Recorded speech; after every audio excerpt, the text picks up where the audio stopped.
Hi guys, tonight we step through the heavy wooden gates of a medieval castle, and right away you feel the cold grip you like a claw. The walls are solid stone, the windows narrow slits, and every surface seems to breathe frost back into your bones. You rub your arms, exhaling clouds that hang in the air like tiny ghosts. And suddenly it hits you. These men were expected to sleep here, not for a weekend reenactment, but for months, sometimes years. You picture yourself curling up on a stone floor without central heating or even a decent glass window. Spoiler alert, you probably won't survive this night. But don't worry, I'll guide you gently, as if you're wrapped in the safest blanket of storytelling.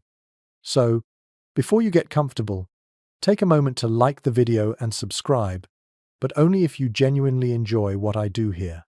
And if you're awake enough, drop your location and the time of night where you are, because I love knowing where my sleepy travelers are listening from. Now, dim the lights, and let's step deeper into the frost of the Middle Ages. The first shock is the sheer cold of stone itself. Medieval castles, so often romanticized, were brutal refrigerators in winter. The thick walls trapped, not heat but chill, sucking warmth out of bodies. You run your hand across the damp masonry, and it comes away clammy, almost as if the stone were alive and drinking your body heat. A mainstream historical fact here. Most medieval castles lacked anything resembling insulation. They were defensive structures first, comfort palaces second. The massive walls, sometimes over 10 feet thick, kept out arrows but let the cold rain inside like an invisible tyrant.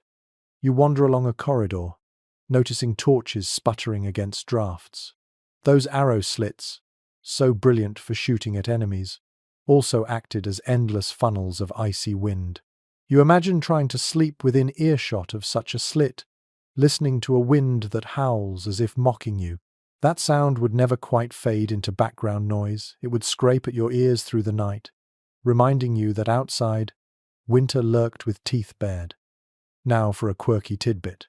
Soldiers sometimes stuffed moss or even animal dung into cracks in the walls to cut drafts. Yes, imagine falling asleep next to your personal draft stopper that happened to smell suspiciously barn-like. It worked in a pinch, though, because once temperatures plummeted, nobody cared if it smelled like a stable as long as it stopped the icy breath of the night. And here's where scholarly disagreements creep in. Some historians argue whether soldiers truly slept in the stone corridors at all, or if they were routinely billeted in nearby wooden outbuildings or villages for warmth.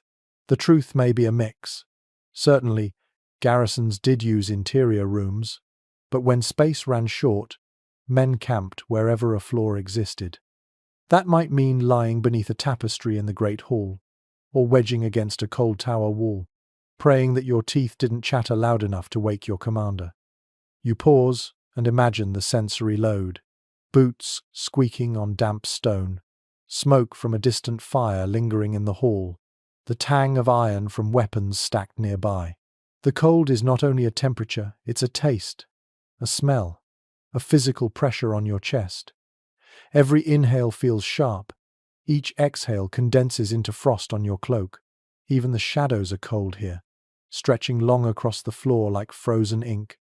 It's worth pausing to consider what this meant psychologically. You try lying down, pressing cheek against the unyielding stone. There's no softness, no spring, just a wall of ancient geology. Comfort was never the point. Soldiers weren't meant to dream blissfully here. They were meant to endure. You might wrap a cloak around you, huddle in a corner, and hope your body heat didn't leach completely away by dawn. Imagine this routine night after night. To soften it, you'd scatter rushes or straw across the floor. But in a bare corridor like this, even that thin barrier sometimes failed. So your bones would grow familiar with hardness, your ears trained to the song of the cold. That was medieval sleep, a negotiation between exhaustion and survival. And what's almost comical in hindsight is the castle builders themselves. They knew the walls were freezing, yet they rarely designed with warmth in mind. Defense took priority. So soldiers were left improvising, sometimes stuffing cloaks into cracks, sometimes simply surrendering to numbness. Sleep was not about comfort. It was about collapsing into unconsciousness before your body protested too much. You can almost feel your eyelids sag as you picture the men lying side by side, wrapped in whatever fabrics they had, staring at a black ceiling with no relief in sight. The castle at night was silent except for the whistle of draughts and the occasional crackle of a dying torch. And as you let yourself drift with them, you understand that medieval nights were not for sweet dreams, they were lessons in resilience. The frozen stone walls were the first test, the first obstacle between you and survival. And somehow, men managed to live, fight, and even laugh here. That fact alone is oddly comforting, as you nestle deeper into your own bed, grateful for the heater humming softly nearby. You shuffle deeper into the keep, and at last your eyes adjust to a faint glow that seems warmer than the corridors. The glow comes from an enormous hearth, carved into the wall like the open mouth of some giant beast. Flames leap and collapse inside, hurling sparks upward, and you feel your frozen fingers twitch toward the heat. You sigh, finally, a little relief. Castles may have been cold stone prisons, but one lifeline of warmth was the fire that never died. These fireplaces weren't decorative centerpieces, they were survival machines. A mainstream historical fact, medieval great halls were usually equipped with massive hearths that burned day and night through the winter. Keeping them lit wasn't just about cooking, it was about ensuring that soldiers, servants, and lords didn't turn into ice sculptures. Fires were tended around the clock, with guards or kitchen staff assigned to feed logs and poke embers. Letting one go out in January could mean a miserable, even deadly, scramble to relight it. Step closer, though, and you notice something ironic. The fire radiates comfort directly in front, but the hall behind you remains cold as a crypt. Heat escaped upward into rafters or drifted uselessly toward unglazed windows. You get a warm face and a frozen back at the same time. Imagine trying to sleep like that, rolling over in your cloak so one side thaws while the other side freezes. Here comes a quirky tidbit for you. Sometimes castle occupants threw entire bundles of herbs into the fire, not for warmth, but for the fragrance. Rosemary, thyme, and juniper helped mask the smell of sweaty soldiers and damp straw. The hall might reek of body odor, smoke, and horse dung, but a sudden whiff of juniper gave at least the illusion of civility. You chuckle, it's basically medieval Febreze. And this is where scholarly debates enter. Some researchers argue whether every castle maintained ever-burning fires, or if that's an exaggeration drawn from monastic traditions. In truth, smaller garrisons with limited wood supplies might have rationed flames, building them only during meals or in the evenings. Larger royal castles, though, had forests at their disposal, so the fires roared day and night. What's not disputed is the immense appetite of those hearths. A great hall might devour dozens of cartloads of wood in a single winter. Close your eyes and listen. The crackle of oak logs, the hiss when damp wood hits embers, the occasional thump as a soldier drops a fresh log onto the pile. Men gather in a semicircle around it, boots stretched out like roots soaking up warmth. Their armor glints orange, faces flushed by firelight. You stand among them, caught between gratitude and discomfort, because the heat is uneven, smoky, and sometimes stings your lungs more than it comforts your skin. Still, it's better than nothing. For centuries, fire meant life. Without it, winter campaigns were unimaginable. And in a castle, the hearth wasn't just warmth, it was also community. Storytelling unfolded here. Gossip traveled quicker than the flames themselves. You might hear a knight bragging of battles, a cook muttering about spoiled meat, or a monk chanting quietly while staring into the flames. The fire was a stage, and every soldier played his part. Imagine bedding down in this hall. Bodies sprawled around like spokes of a wheel, all angled toward the hearth. You might fall asleep to the rhythm of crackling wood, grateful that your toes had not turned blue. But you'd also dream lightly, because at any moment, the fire tender might poke around, stir coals, or drop another branch with a bang. There's also the practical issue of smoke. Chimneys were primitive, and sometimes non-existent. Instead, smoke drifted freely upward, gathering under the roof like a grey fog. Your eyes would sting, your throat scratch, and your cloak absorb the scent permanently. People today complain about smoky campfires, but back then it was a permanent perfume. One last thought for you, as the flames dance in your mind. The hearth was never just a tool. It became symbolic of authority. Whoever controlled the fire controlled the household. A lord could decide who sat closest, who slept within arm's reach, and who was shoved to the cold edge of the hall. Fire wasn't merely warmth, it was hierarchy manifested in glowing embers. So when you think of medieval soldiers surviving castle nights, remember these eternal fires. They didn't chase the cold away completely. They just held it at bay long enough for men to rest, eat, and dream of spring. And as you let the crackle lull you tonight, imagine the relief of a frozen soldier stretching hands toward heat, grateful for one more hour of borrowed warmth. You shuffle away from the hearth, cheeks glowing, only to feel the bite of cold return almost instantly. The warmth doesn't last long once you step into shadow. That's when you notice the floor beneath your boots. It isn't bare stone here. It crunches faintly, smells faintly of earth and mold, and gives the faintest cushion underfoot. You kneel, pinch a handful, and realize you're kneeling in rushes, reeds, and straw scattered across the flagstones. This wasn't random mess, this was bedding, insulation, and cleaning strategy all in one. A mainstream historical fact. Castles commonly spread layers of rushes or reeds across floors, both in great halls and sleeping areas. The purpose was partly practical, softer than stone, easier on boots and knees, and partly hygienic. The organic layer absorbed spills, scraps, and less savory things. Instead of mopping, servants would sweep it out and replace it periodically. Of course, periodically might mean once a season, not once a week. By then, you can imagine the cocktail of dust, insects, and food bits fermenting at your feet. You picture yourself trying to sleep on this floor, cloaked and curled up. There's no mattress, just a few inches of straw between your spine and unforgiving rock. At first, it feels almost pleasant, springy even. But then you roll over and notice prickles jabbing through your tunic, a sour scent rising, and the occasional scuttling of something alive in the straw. The romance of rustic bedding fades fast. Here's a quirky tidbit. In some castles, rushes weren't just sprinkled, but artfully arranged with herbs like lavender, mint, or meadowsweet woven in. These additions weren't purely for the nose. Some were believed to repel fleas and bad airs. Imagine lying down, breathing in the faint sweetness of lavender, even as rats squeaked nearby. It's like medieval aromatherapy, with a side order of pest control. But scholars still disagree on just how widespread this practice was. Did every soldier in every castle really sleep on straw? Or was it a luxury reserved for main halls and chambers, while lesser garrisons simply collapsed on bare stone? Some argue that rush-strewn halls were mainly aristocratic spaces, while soldiers in the barracks had rougher accommodations.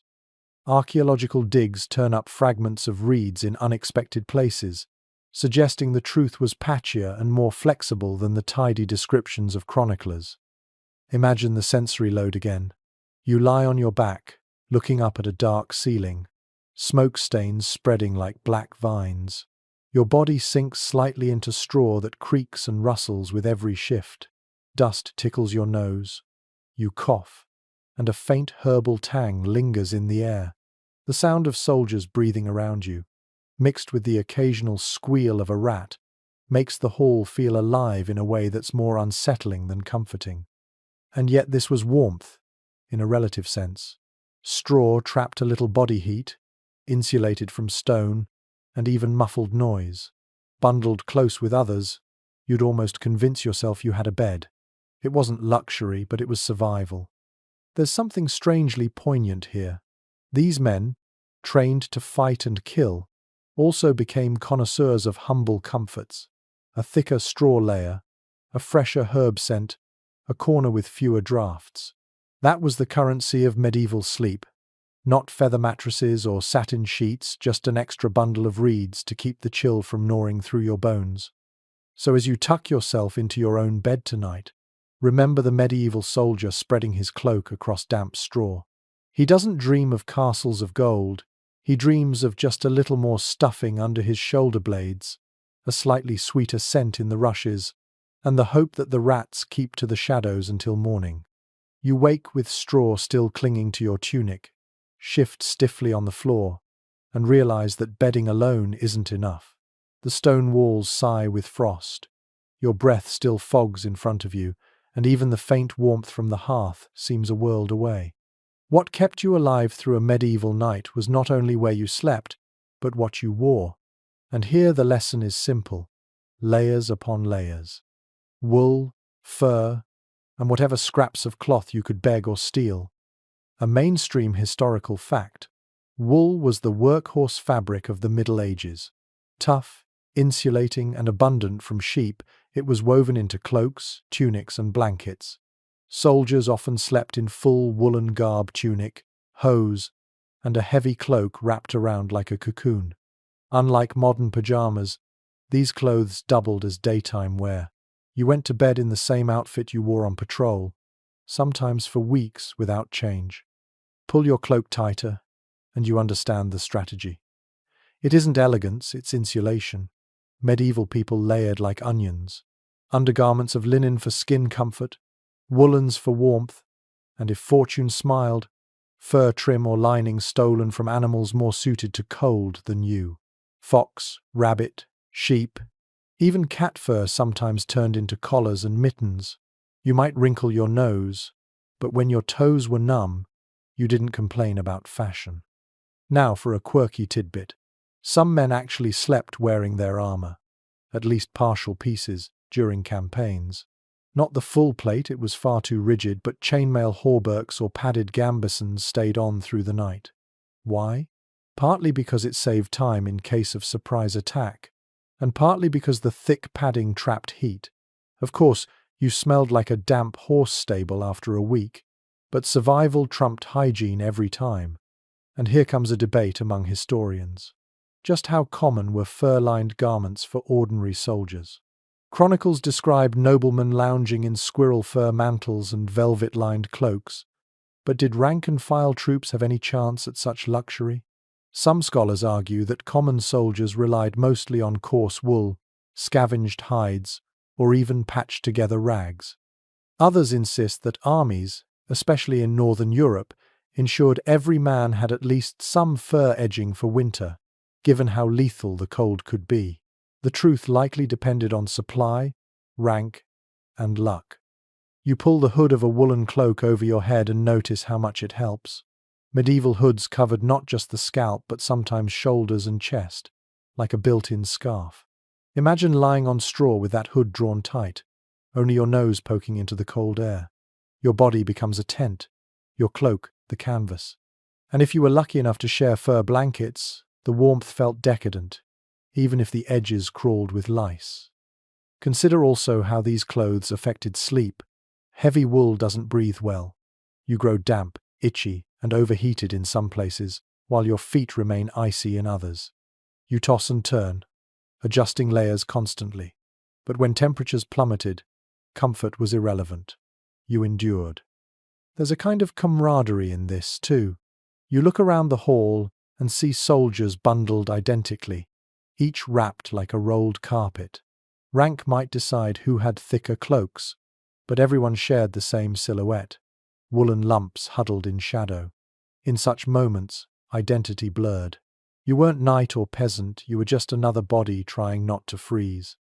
And if you listen closely, you'll hear the small sounds of warmth maintenance, men muttering curses at twisted hose, someone yanking a cloak tighter, the squeak of fur against stone.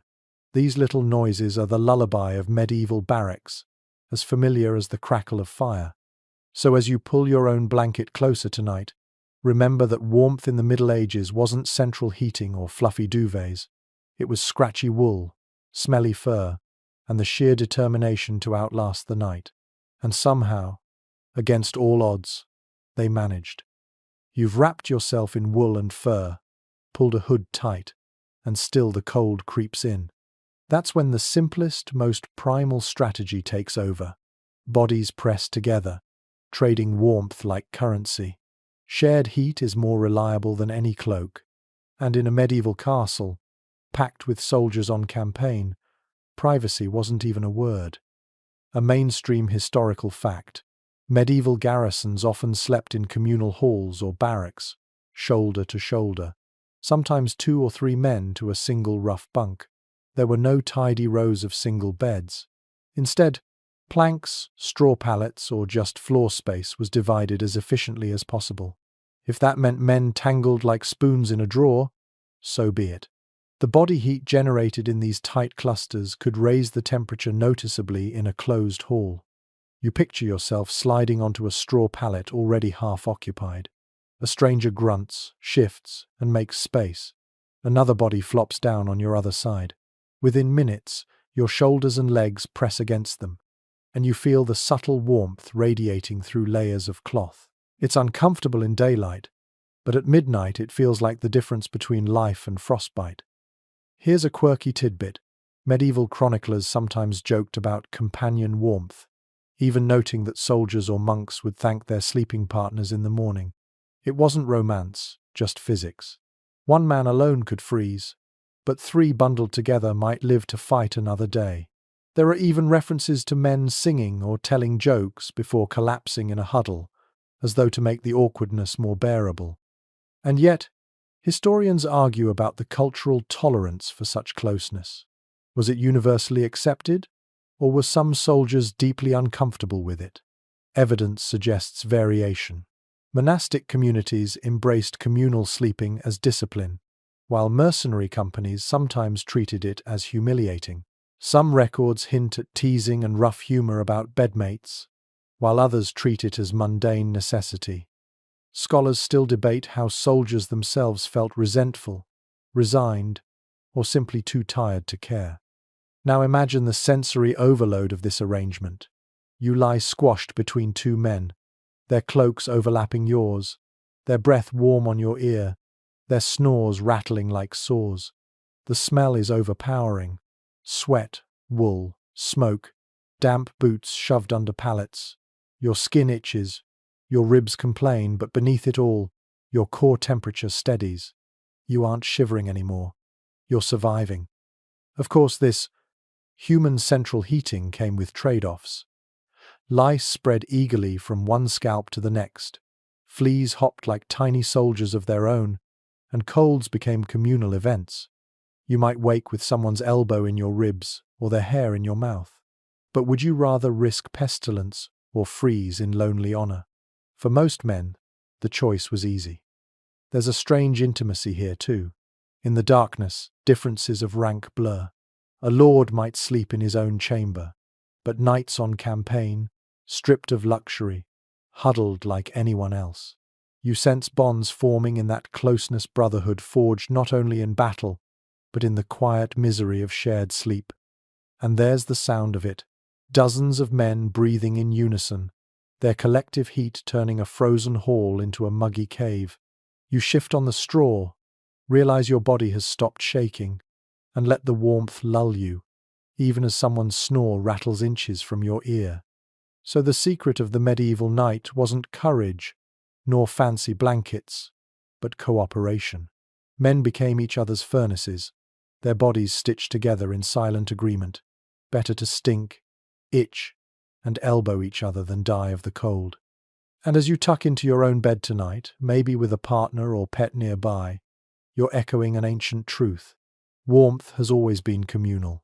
The medieval soldier knew it all too well, and so he slept, wrapped not just in cloth, but in the furnace of human company. You stir awake in that crowded hall, pressed between warm bodies, straw prickling your cheek, when suddenly you notice something odd in the shadows. Shapes loom in the corners, but they aren't pillars or furniture. You blink, rub your eyes, and realize you're looking at tents, actual canvas tents pitched inside the castle walls. At first it feels absurd, like someone dragged a campsite into the middle of a stone fortress. But then the logic clicks. A tent inside a hall was a fortress within a fortress. And, more importantly, warmth within warmth. A mainstream historical fact. Soldiers and nobles alike sometimes erected smaller tents or wooden, framed canopies inside larger halls during campaigns. Called pavilions or cabinets, these structures acted as private chambers. They weren't waterproofing shelters against rain, because the castle itself already provided that. Instead, they were insulation tricks, meant to trap body heat in a smaller pocket of space. If you've ever hidden under a blanket as a child and felt the difference instantly, you understand why these medieval men pitched tents beneath a roof. Picture yourself stepping inside one of these indoor tents. The outside hall is a cavern, cold drafts sliding between torches, but once you duck under canvas, the air stills. Heat from bodies lingers. Straw crunches underfoot. Cloaks hang from pegs, and a little clay lamp flickers, filling the space with a warmth that feels almost luxurious. This is no longer just survival, it's a cocoon, a chamber where you might for a moment forget the stone fortress outside. Here's a quirky tidbit. Archaeologists have found records of nobles dragging entire beds into such tents. Four-poster frames, mattresses stuffed with feathers, quilts layered thick all under canvas pitched in the great hall. Imagine the absurdity. A stone castle meant to repel invaders, and inside, a little mock bedroom complete with curtains and cushions, like a dollhouse set up in a refrigerator. For the common soldier, tents were simpler, just oiled cloth stretched across poles, maybe a blanket thrown over the top, but even those created microclimates worth their weight in gold. And here's where scholarly disagreements surface. Some historians argue that the use of indoor tents was limited to the elite, pointing to detailed illustrations of royal pavilions or noble chambers. Others suggest that smaller, makeshift enclosures may have been widespread among ordinary soldiers, especially during long sieges. The debate hinges on fragmentary evidence. Chronicles describing rows of pavilions inside halls could mean noble displays, or they could mean common improvisation. The ambiguity leaves modern scholars shrugging, but the practice clearly existed in some form. Now, imagine how it felt. You crawl under the flap, and suddenly you're not one of 50 men snoring in a cavernous echo chamber. You're one of 3 or 4, huddled in your own micro-shelter. The canvas muffles sounds, dampens drafts, and turns body heat into something almost cozy. You hear muffled laughter from a neighboring tent, the faint hiss of a lamp wick, and the creak of someone adjusting on a straw pallet. For the first time all week, your toes stop aching. The sensory details pile up. Inside the tent it smells of wool, oil, and straw sharper, more intimate than the general hall. The air feels warmer, slightly humid, like breath recycled among friends. The canvas walls billow faintly as drafts slip past, but compared to the icy corridors outside, this is paradise. Even the flicker of lamplight bouncing off canvas feels soothing, softer than naked torchlight against stone. Of course, there were trade-offs. Fires couldn't be lit inside tents for fear of suffocation or sudden disaster. The heat here was purely human body warmth, cloaks, and the insulation of fabric. And yet, that was enough. In a cold climate where stone magnified misery, a simple cloth barrier made nights bearable. You can imagine the hierarchy too. A noble's tent gleamed with embroidered cloth, maybe crimson or blue, and had servants standing watch.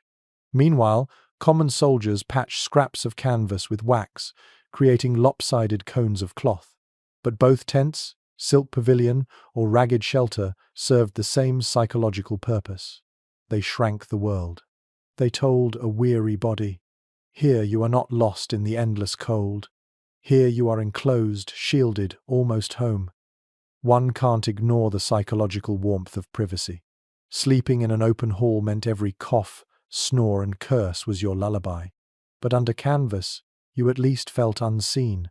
You might whisper to a bunkmate, mutter prayers, or simply let your eyes close without 50 men watching. That sense of enclosure, however fragile, softened the brutal reality of castle nights. And you know what? Some men even decorated their tents. Chronicles mention painted canvas with heraldic patterns, banners pinned at the entrance, or charms and religious icons hung from ropes inside. Imagine the glow of a little Madonna icon flickering above your straw pallet, a saint's face reflecting lamplight as you drift into uneasy dreams. In a world of harsh stone and harsher winters, these touches were more than vanity. They were psychological insulation, comfort woven into canvas. Think of the sounds now. Outside, the draft whistles, boots clomp on stone, and men bark orders. Inside, it's quieter, padded.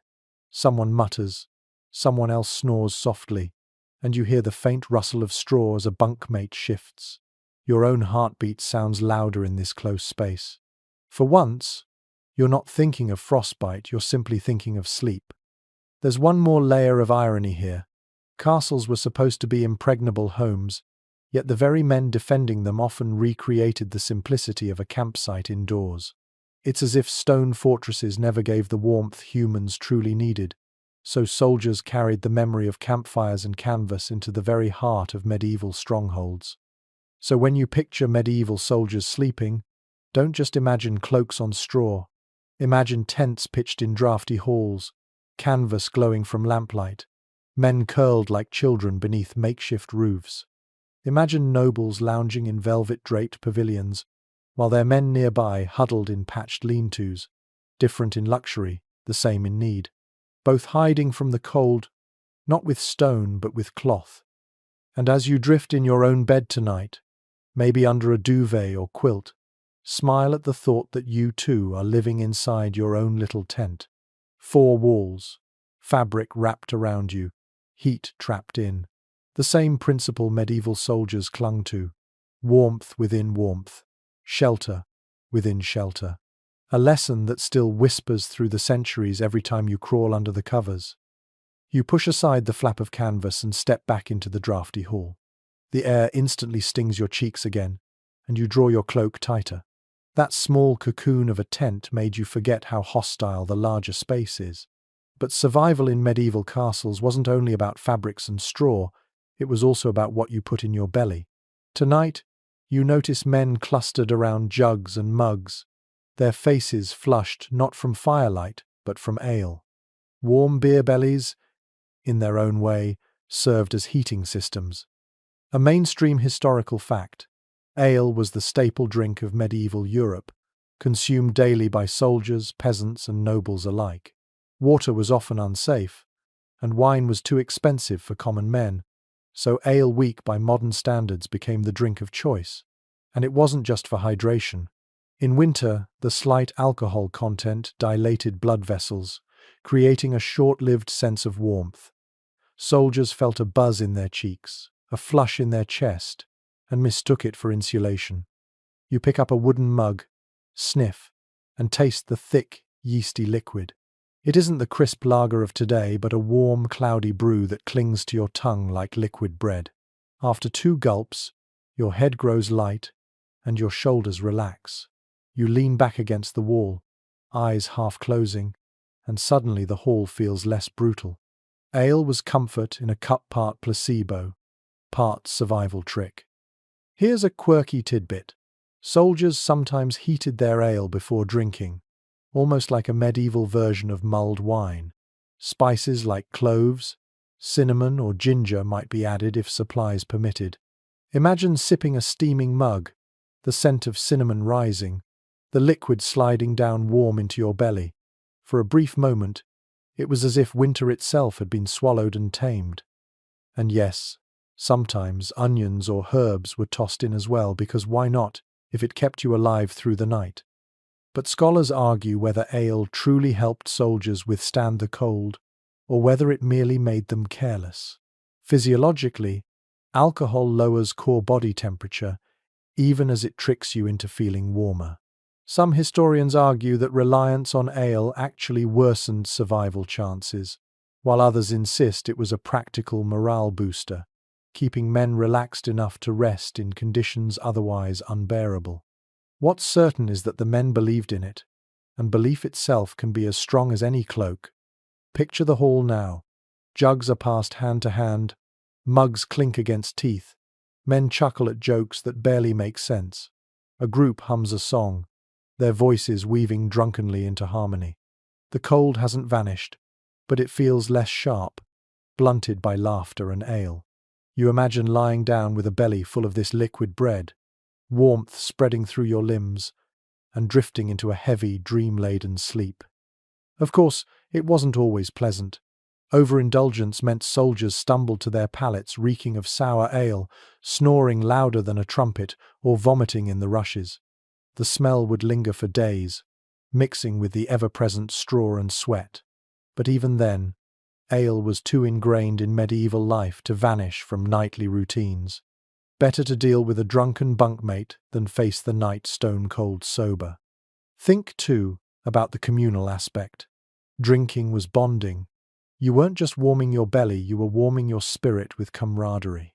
Sharing ale before bed was like weaving a net of fellowship, ensuring that when the cold pressed hardest, you didn't feel quite so alone. And in that sense, ale was as much psychological insulation as physical. The sensory picture deepens. You hear mugs clattering on wooden tables, men belching without shame, bursts of laughter echoing off stone. You smell yeast, smoke, and sweat all tangled together. You taste the heaviness of ale coating your mouth, leaving a sticky film on your teeth. You feel your eyelids heavy, your body limp, sliding slowly into unconsciousness. This was medieval anesthesia, the simplest way to trick your brain into ignoring frostbitten toes and a frozen nose. But not everyone approved. Religious leaders often warned that ale made men slothful, vulnerable to sin, or unfit for night watches. Chroniclers complain about guards falling asleep on duty, blaming their mugs rather than the bone-deep exhaustion of garrison life. The tension between necessity and vice followed ale through the centuries, yet the men themselves rarely cared. Their priorities were simple: warmth, laughter, and a few hours of oblivion. Imagine yourself now, wrapped in your cloak, belly heavy with warm ale. Around you, men murmur, chuckle, and groan, slowly collapsing into straw heaps. The torches dim, the hall quiets, and snores replace conversation. The cold hasn't vanished, but the edge has dulled, and for once you're not counting every shiver you're too drowsy to care. There's a strange comfort in this image. Yes, ale wasn't perfect. Yes, it may have fooled more than it fixed. But it offered what soldiers needed most: the illusion of warmth, long enough to fall asleep, and sometimes illusion was enough. So as you sip whatever you have at your bedside, maybe tea, maybe cocoa, remember the medieval soldier with his clay mug of cloudy ale. He wasn't savouring flavour or quality. He was savouring survival, one gulp at a time. The hall grows quieter now, the drunken laughter fading into snores. You shift under your cloak, still half awake, and notice that not everyone is huddled in the middle of the great space. Some men have slipped into doorways, corners, and even the stables, drawn toward one very practical source of warmth: animals and ovens. Suddenly you realize that in a castle, the warmest spots weren't always near the noble hearth, but in the places where heat was generated without intention: kitchens, cloisters, and stables. A mainstream historical fact: kitchens in medieval castles were massive, often separate stone chambers with huge ovens and fires burning nearly all day to feed hundreds of mouths. These fires weren't allowed to die, which meant the kitchen stayed warmer than almost anywhere else in the fortress. Servants, cooks, and sometimes even low-ranking soldiers sought excuses to linger nearby at night, because the ambient heat seeped into the walls. And the stables? Horses, cows, and other beasts gave off so much body heat that in winter, stable air could feel downright toasty compared to the icy corridors. Picture yourself sneaking through a narrow passageway, following the faint glow of embers. You slip into the kitchen, and the difference hits immediately. The air smells of bread crusts, meat fat, and wood smoke. Warmth clings to your face, radiating from the banked coals in the oven. You imagine stretching out in a corner, wrapping your cloak tight, drifting into sleep with the scent of fresh bread in your nose. Of course, the cook might boot you out in the morning, but for now you'd almost swear you're in paradise. Now for a quirky tidbit. There are accounts of soldiers sleeping in cloisters near monasteries or castle chapels, not for holiness, but for warmth. Why? Because candles and lamps burned late into the night, and the smaller stone chambers trapped their heat more effectively than the cavernous hall. Imagine bedding down beneath painted saints, letting their serene gazes bless your dreams, while secretly you were just enjoying the relative coziness of a side room warmed by wax. And yet, scholars still argue about how often soldiers actually shared space with animals. Some insist that men preferred to avoid stables, except in dire need, because the smell of manure and the risk of fleas outweighed the benefits. Others argue that in brutal winters, practicality trumped disgust, and soldiers cheerfully curled up beside horses, pigs, or even dogs for shared body heat. Evidence from peasant homes of the period shows that humans and animals commonly cohabited in winter. Why should castles have been different? The debate remains unresolved, hanging in the smoky air of history. But let's explore the sensory side. Imagine lying in straw beside a great draught horse. Its body radiates heat like a furnace, its breath steaming into the dark. You hear the slow, rhythmic crunch of it chewing hay, the occasional soft whicker as it dreams. Your own body relaxes as that warmth seeps into your bones. True, the smell is pungent, the straw damp, and fleas nip at your ankles, but for the first time tonight, your teeth stop chattering. Kitchens carried their own symphony.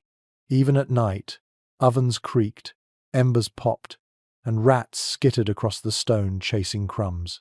You lie in the corner, eyes half shut, listening to the heartbeat of a castle through its kitchen. There's comfort in that hum. Warmth without drunken snoring, heat without body odor. The only danger is the temptation of food smells, roasting meat and spiced stews clinging to the air while your stomach growls. There's also hierarchy at play. Nobles claimed the choicest chambers, of course, with tapestries and feather beds. Servants slept where work placed them. Scullions curled up by the ovens. Grooms collapsed in stalls beside their horses. Soldiers squeezed in wherever space was left. But warmth was always the deciding factor. Rank gave you options, but desperation made you inventive. Think of the psychological aspect again. To sleep in the stable was to admit vulnerability. You were lowering yourself to the level of beasts. And yet, men did it gladly, because the alternative was a cold hall where breath turned to frost. You can almost imagine the relief in the morning, stretching awake, patting the horse's flank in gratitude, and trudging off to drills with a faint smell of hay clinging to your cloak. Another overlooked source of warmth was the bakery. Castle bakeries, with their huge bread ovens, generated heat that radiated long after baking ended.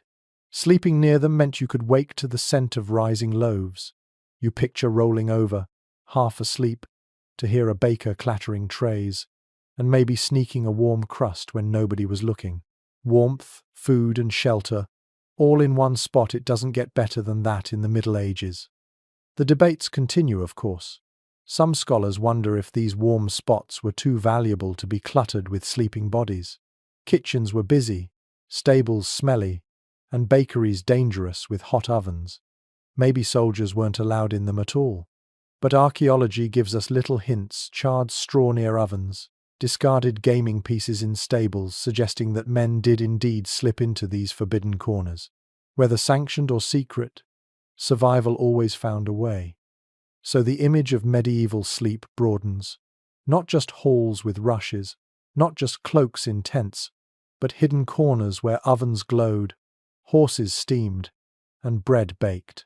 Each soldier learned quickly where the warmest cracks of the castle could be found, and claimed them like treasure. Close your eyes now and smell it. The smoky sweetness of bread crust, the sharp musk of animals, the oily tang of kitchen fires. Hear the sounds: horses shifting, ovens popping, distant murmurs of men. Feel the warmth, uneven, imperfect, but enough to keep your heart steady through the long night. And as you nestle into your own bed tonight, maybe with central heating humming quietly, think of the medieval soldier curling in a stable, cheek pressed to straw, grateful for the breath of a horse. Warmth was never guaranteed. It was stolen wherever it could be found. You wake again, stiff from the straw, still tasting the yeast of ale in your mouth and the acrid tang of smoke in your nose. The hall has quieted, though now and again you hear a soldier cough or a horse stamp its hoof in the nearby stable. You shift, trying to find a warmer patch, and your hand brushes against a small clay pot. At first, you think it's just for the obvious waste. But then you realize that chamber pots, strange as it sounds, sometimes pulled double duty as heaters. A mainstream historical fact. Ceramic and metal vessels were common in medieval households, and people quickly discovered that once filled with hot water or embers, they radiated heat for hours. Bed warmers, in other words, were not a modern invention. Wealthier households had brass or copper warming pans with lids, carried to beds and slid between sheets.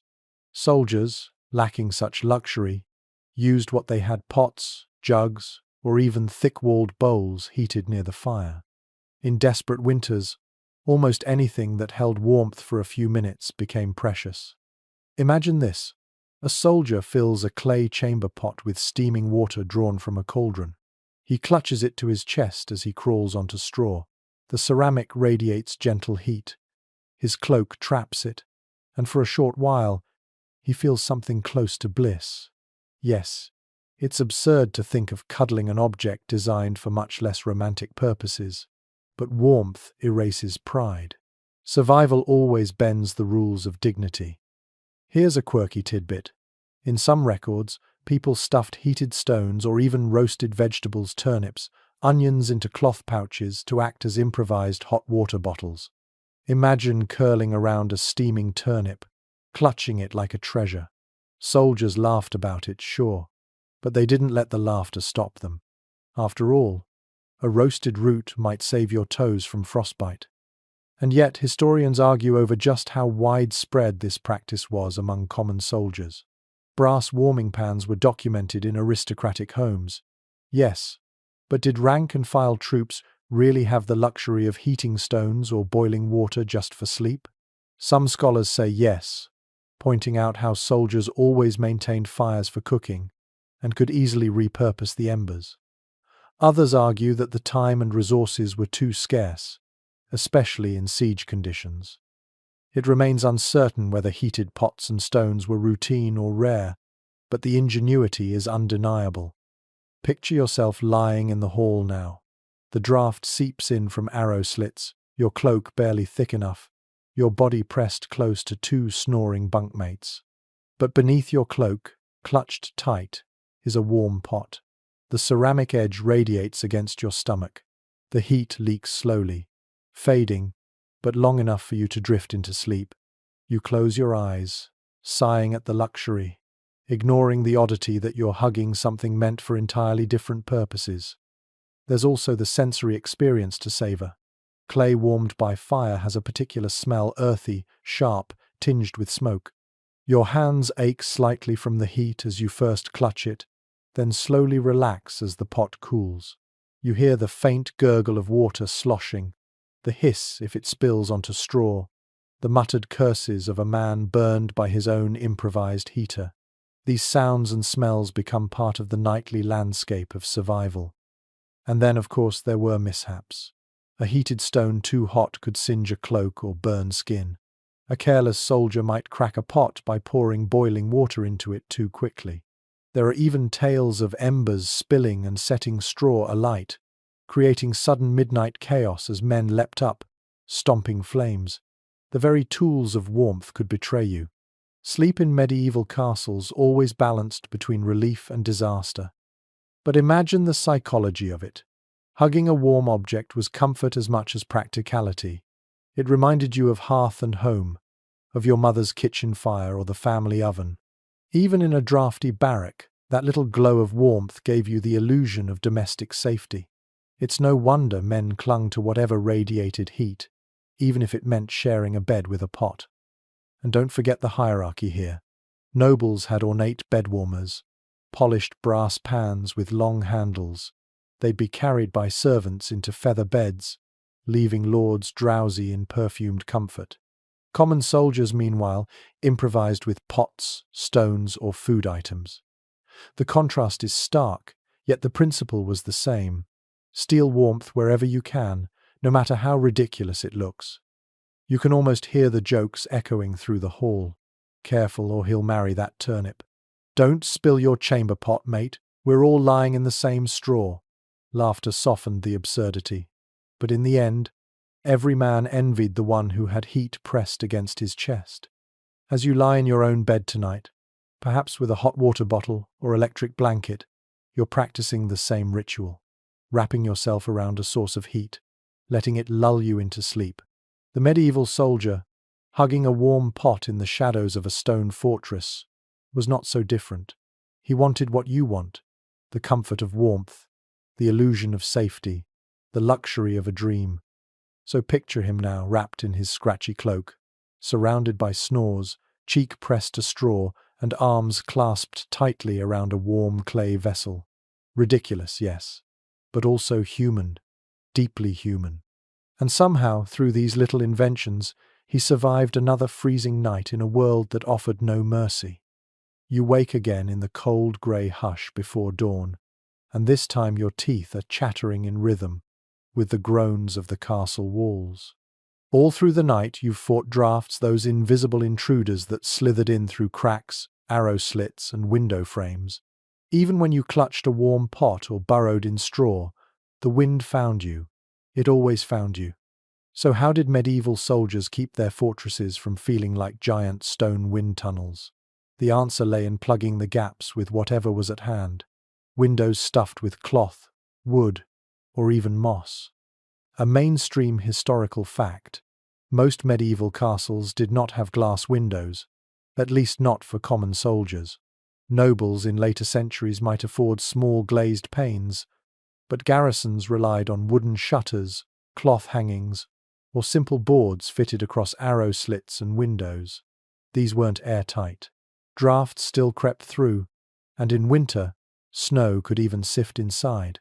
To combat this, soldiers stuffed rags, straw, or old cloaks into gaps, creating crude insulation. Think of it as medieval caulking, messy, smelly, but vital. Picture yourself kneeling at a narrow window slit, icy wind stabbing your cheeks. You stuff a wad of cloth into the opening, pressing it with numb fingers until the gusts dull to a faint whistle. The difference is immediate. No, it doesn't make the room warm, but it makes the cold less vicious, less alive. Your cloak feels heavier on your shoulders, and you dare to hope for a few hours of rest without constant shivering. Here's a quirky tidbit. In some regions, people smeared animal fat or clay into cracks in walls and shutters. Imagine living in a chamber lined with greasy smears, the walls glistening faintly in torchlight. It wasn't pretty, but it kept the wind out. Even moss or dung found use as insulation, pressed into crevices until the room smelled like pasture but at least didn't feel like the Arctic. Medieval survival had no dignity, only pragmatism. And here's where historians disagree. Some argue that castles, with their enormous stone walls, weren't actually as drafty as popular imagination suggests. They believe the sheer thickness of masonry buffered much of the wind. Others point to chronicles describing tapestries rippling on walls and fires struggling to stay lit indoors, suggesting that drafts were a constant enemy. Perhaps both are true, some chambers well fitted, others leaky as barns, depending on craftsmanship and maintenance. The debate leaves modern scholars divided. Now, imagine what it was like to sleep in one of these draft-fighting rooms. Soldiers draped woolen cloths over doorways, hung spare cloaks across window slits, even piled straw along the bottom edges to block the chill. You crawl under your cloak, hear the wind battering outside, but notice that it doesn't claw at you quite as much as before. The cloth muffles the sound, the straw dulls the sting. It isn't warm, not really, but it is survivable. Consider also the role of tapestries and hangings. Nobles hung heavy woven cloth across walls, not only for decoration, but also as insulation. Soldiers, lacking such luxury, sometimes scavenged old banners, patched sails, or rough wool blankets to hang around their bunks. You picture yourself inside one of these makeshift cubicles, fabric fluttering faintly, enclosing you like a tiny den. The psychological comfort was as valuable as the physical barrier. But not all attempts were so elegant. Think of the sensory details. Straw stuffed into cracks, rustling in the night. Cloths stiff with frost by morning. Animal dung crusting and flaking along stone. The smell is earthy, sour, unglamorous, but the air is noticeably less sharp. You take a deep breath and almost smile. It isn't comfort in the modern sense. It's comfort in the survival sense, where every degree of warmth feels like a gift. Of course, drafts were more than just chilly. They carried danger. A wind tunnel through the hall could snuff torches, scatter embers, and make fires unpredictable. Soldiers cursed not only the cold, but also the constant hassle of relighting flames, protecting sparks, and shielding their food from sudden gusts. Blocking drafts was as much about safety as warmth. Imagine now the hall at night. Dozens of windows and arrow slits have been stuffed with rags, cloaks, or straw. The walls look ragged, patched, almost comical. Soldiers huddle in corners, their silhouettes framed by flapping cloth. You hear mutters, see hands pressing fabric tighter as the wind grows, and realize that everyone in the room has become a makeshift carpenter, plugging holes against nature itself. And yet, despite the absurdity, it worked. Not perfectly, never perfectly, but enough. A degree or two of warmth meant life. Soldiers fell asleep under patched cloth walls, listening to the wind muffled instead of shrieking. In the darkness, that small mercy felt enormous. There's a kind of universality here. Even today, people stuff towels under drafty doors, tape plastic across windows, or hang thick curtains to trap heat. You've probably done it yourself. Maybe in an old apartment with rattling frames. That instinct connects you directly to the medieval soldier, crouched with numb fingers, shoving straw into cracks in a fortress wall. So as you curl up tonight, insulated by walls, windows, and heating systems you barely notice, spare a thought for the garrison soldier who fought drafts with scraps and dung. He didn't conquer the cold, but he dulled its claws just enough to drift into dreams, and perhaps that was victory enough. You've stuffed the window cracks, layered your cloak, maybe even hugged a warm stone or pot, but still, true rest remains elusive. Why? Because soldiers in medieval castles rarely slept a full night through. Instead, they lived by rotations, their nights chopped into shifts, their rest stolen in fragments rather than granted in long stretches. Guard duty, watchtowers, and the constant threat of attack meant that sleep was never guaranteed and never uninterrupted. A mainstream historical fact. Medieval armies organized their nights into watches. The night was divided into several segments, each a few hours long, and different groups of men were assigned to guard while others slept. This meant you might close your eyes for 2 or 3 hours, only to be shaken awake for your turn on the battlements. It wasn't laziness if you dozed in your cloak during the day-night duty had already stolen your rest. Picture yourself bundled on straw, half dreaming, when a rough hand jolts your shoulder. Your watch, someone growls, and you drag yourself upright, pulling on stiff boots, cloak heavy with damp. You stumble through a torch-lit corridor to the tower stairs, climb into the cutting wind, and suddenly you're staring out over dark woods or white snowfields. Your body protests, still yearning for sleep, but your eyes strain against the blackness for any sign of movement. That was medieval rest. Never deep, always provisional. Here's a quirky tidbit. Some castles use water clocks, sand timers, or even the tolling of bells to divide shifts. But in smaller garrisons, it was cruder. A guard simply woke his replacement when he felt done. Imagine the resulting chaos, one man waking you after an hour, another letting you sleep 5. The night stretched unpredictably.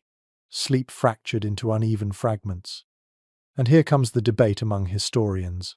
Some argue that this fractured sleep mirrored what scholars now call segmented sleep, a natural rhythm humans once followed before artificial lighting. In this theory, people in the pre-modern world often slept in 2 phases: first sleep and second sleep, with a period of wakefulness between. Perhaps medieval soldiers, with their rotations, weren't suffering so much as following an older human pattern. Others counter that garrison duty was harsher, that interruptions from danger and duty shattered the body's natural rhythm rather than supporting it. The question lingers, unresolved. Were soldiers exhausted victims of interrupted sleep, or simply participating in a broader medieval norm? The sensory details are vivid. Imagine trudging to the wall at midnight, boots crunching frost, torch sputtering. The air cuts like knives, your breath bursts into white clouds, and your hands numb on a spear shaft. Below, the dark is thick, occasionally broken by a wolf's howl. Inside, your comrades lie sprawled in cloaks, their snores echoing faintly. You envy them fiercely, yet you know your turn will come soon enough to lie down again if you survive your watch without freezing. And even when you return, sleep never comes easily. Your body is tense from wind, your ears still straining for sounds of attack. You curl up again in straw, cheek pressed to another man's shoulder, but your mind remains half awake. Every creak of the castle, every gust of wind through the cracks, sounds like footsteps. You learn to sleep lightly, like a cat never truly surrendered, always ready to be shaken awake. Imagine how this fractured rhythm shaped life. Men snored at noon, napped at odd hours, dozed leaning against walls or sitting by fires. Sleep was not a nightly gift, but a daily scavenger hunt, pieced together in fragments whenever the opportunity allowed. You never felt fully rested, but you survived. That was the point. The psychological toll was immense.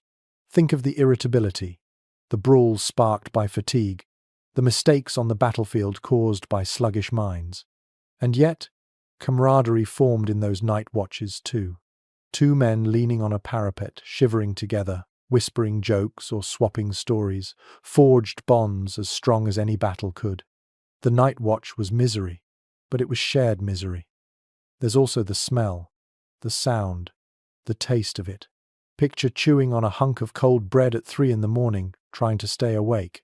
Picture breathing through a scarf stiff with frost, ears stinging as you listen for distant hoofbeats. Picture stumbling back to the hall, collapsing on straw, falling instantly into a shallow doze while your cloak still reeks of smoke and sweat. This was the texture of medieval soldiering, not only battles, but nights carved into ragged slices of wakefulness and exhaustion. Even in moments of rest, you could never shake the paranoia. At any second, the bell might toll, horns might sound, enemies might appear at the walls, and so you never sank fully into dream. You floated on the surface of sleep, drifting but never diving, always braced to wake. Think of that the next time you grumble about being woken by a text message or a noisy neighbor. The medieval soldier would have traded anything for 6 unbroken hours under a warm duvet. Instead, he slept in fragments, always bargaining with the night, always losing a little of himself to the cold and the duty. So as you close your eyes tonight, grateful for the luxury of uninterrupted rest, remember the garrison soldier curled in straw, pulled awake by duty, stumbling to the tower in the black frost. His life was measured in rotations, his rest in scraps, and somehow, against the relentless cold and endless interruptions, he endured. You rub your eyes after another short and broken stretch of rest. The straw is scratchy, your cloak damp, your limbs heavy from being shaken awake for watch duty. But now you notice something else as you roll over. Not everyone around you is equally miserable. Some men have thicker blankets, others sleep nearer the fire, and one or two even lie on raised pallets instead of the stone floor. In a medieval castle, warmth at night was never divided equally. It followed rank, wealth, and privilege. The hierarchy of comfort was as visible in sleep as it was in daylight. A mainstream historical fact, medieval castles were built with layered spaces. Lords, ladies, and high-ranking knights often had private chambers with fireplaces, wooden floors, and wall hangings. Lower-ranking soldiers bunked in drafty halls, cellars, or towers, with little more than straw and cloaks. This was not accidental. Architecture itself reflected social rank. Even in sleep, hierarchy dictated who shivered and who didn't. Picture yourself walking through the castle at night. You pass the great hall where soldiers lie huddled in groups, cloaks wrapped tight, breath fogging in the air. Then you climb a staircase to the Lord's chamber. Here, a fire still glows in the hearth. Tapestries cover the walls, muting the drafts. A thick mattress of feathers rests on a wooden frame, draped with furs from fox, marten, or bear. A servant curls in the corner, ready to tend the fire. The difference is shocking: two different worlds, separated by a single floor of stone. Here's a quirky tidbit. Records mention that nobles sometimes shared beds not because they lacked space, but because a feather mattress was considered too precious to waste on just one body.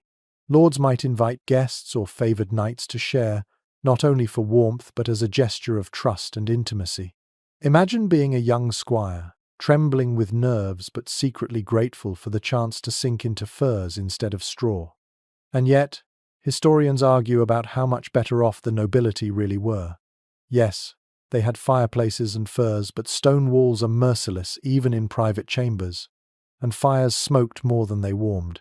Some scholars suggest that while nobles slept more comfortably, they were still far colder than modern people imagine. Others counter that luxury imports, silk quilts, feather beds, and heavy tapestries truly made a significant difference. The truth likely lies between. Nobles still felt the cold, but their discomfort was softened by layers of privilege. Imagine the sensory differences. Down in the barracks, the air reeks of sweat, straw, and smoke. Snores echo, rats rustle, and the draught gnaws at your bones. Up in the Lord's chamber, the air smells of beeswax candles, resinous logs, and perfumed oils. The fire pops gently, the furs feel heavy and soft, and silence reigns except for the occasional crackle of the hearth.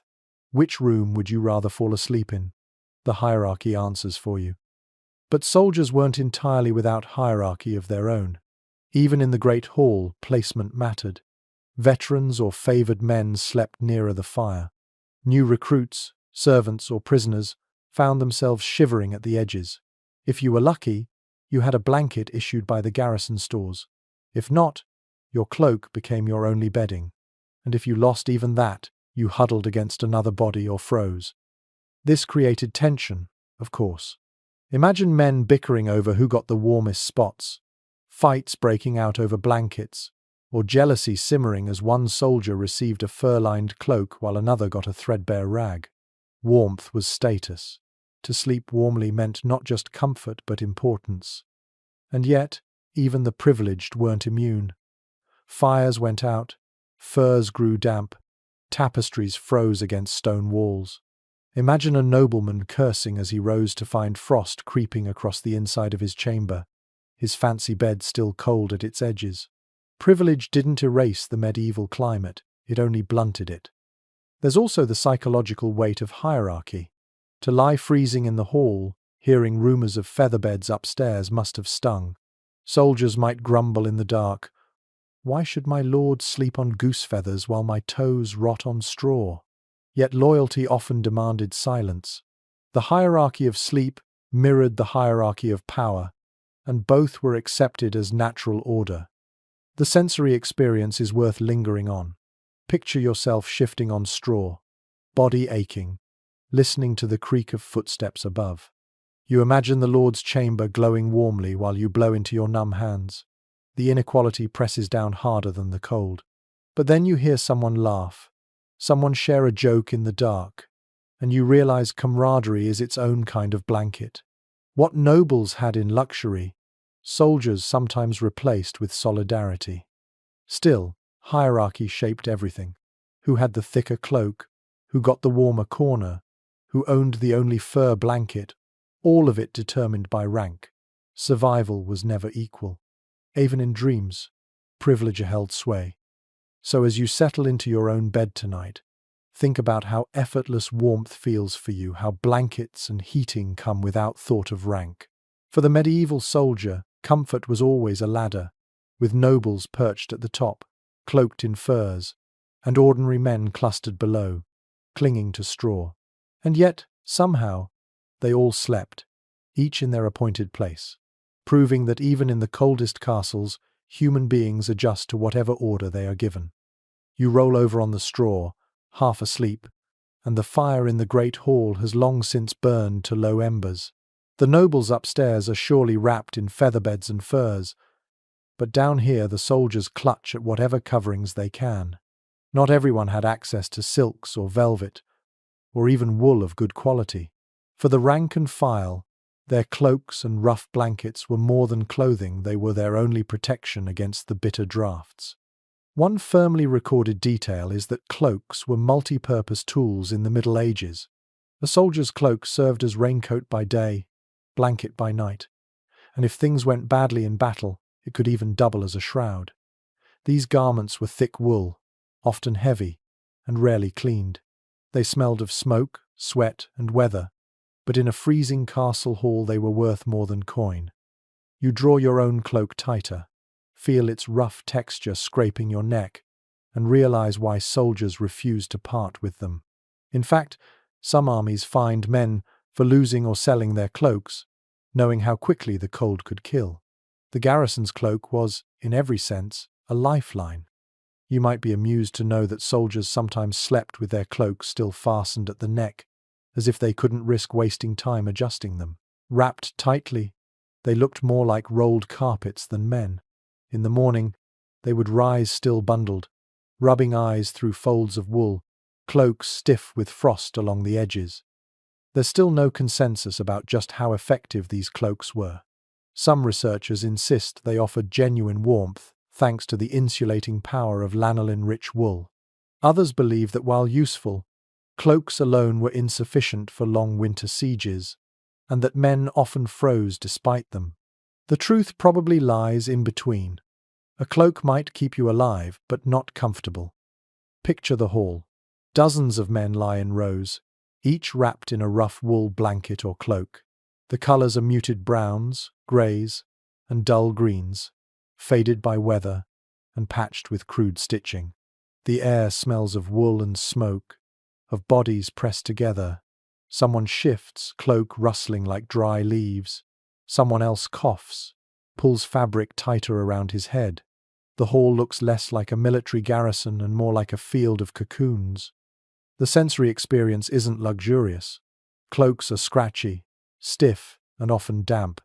You lie curled, your knees pressed against your chest, your breath trapped inside the folds, warming your nose slightly but making your face clammy.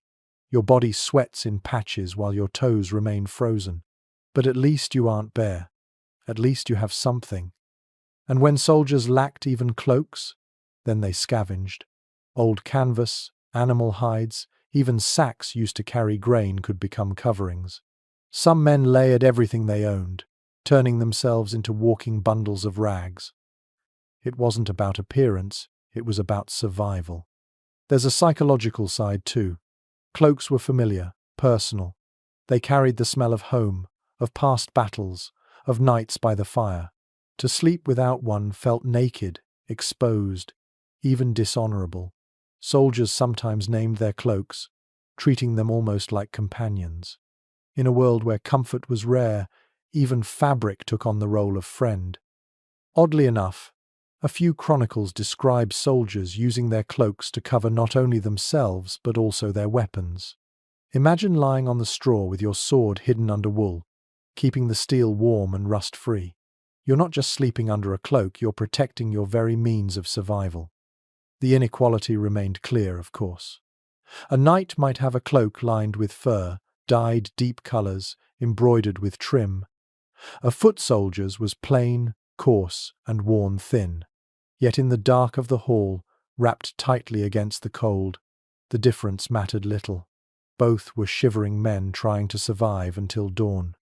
Think now about the sound of it.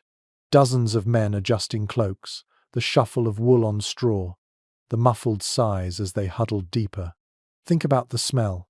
Lanolin, damp wool, and the faint odor of sheep that never quite washed out. Think about the feeling. A weight pressing on your chest, scratchy against your skin, but keeping the deadly chill at bay. It's not glamorous, it's not cozy, But for medieval soldiers, these rough cloaks were blankets, shelters, and armor against the night. They weren't dreaming of feather beds, they were simply grateful not to freeze. So as you pull your own soft blanket over yourself tonight, remember the soldier curled in a fortress hall, wrapped tight in a cloak stiff with frost.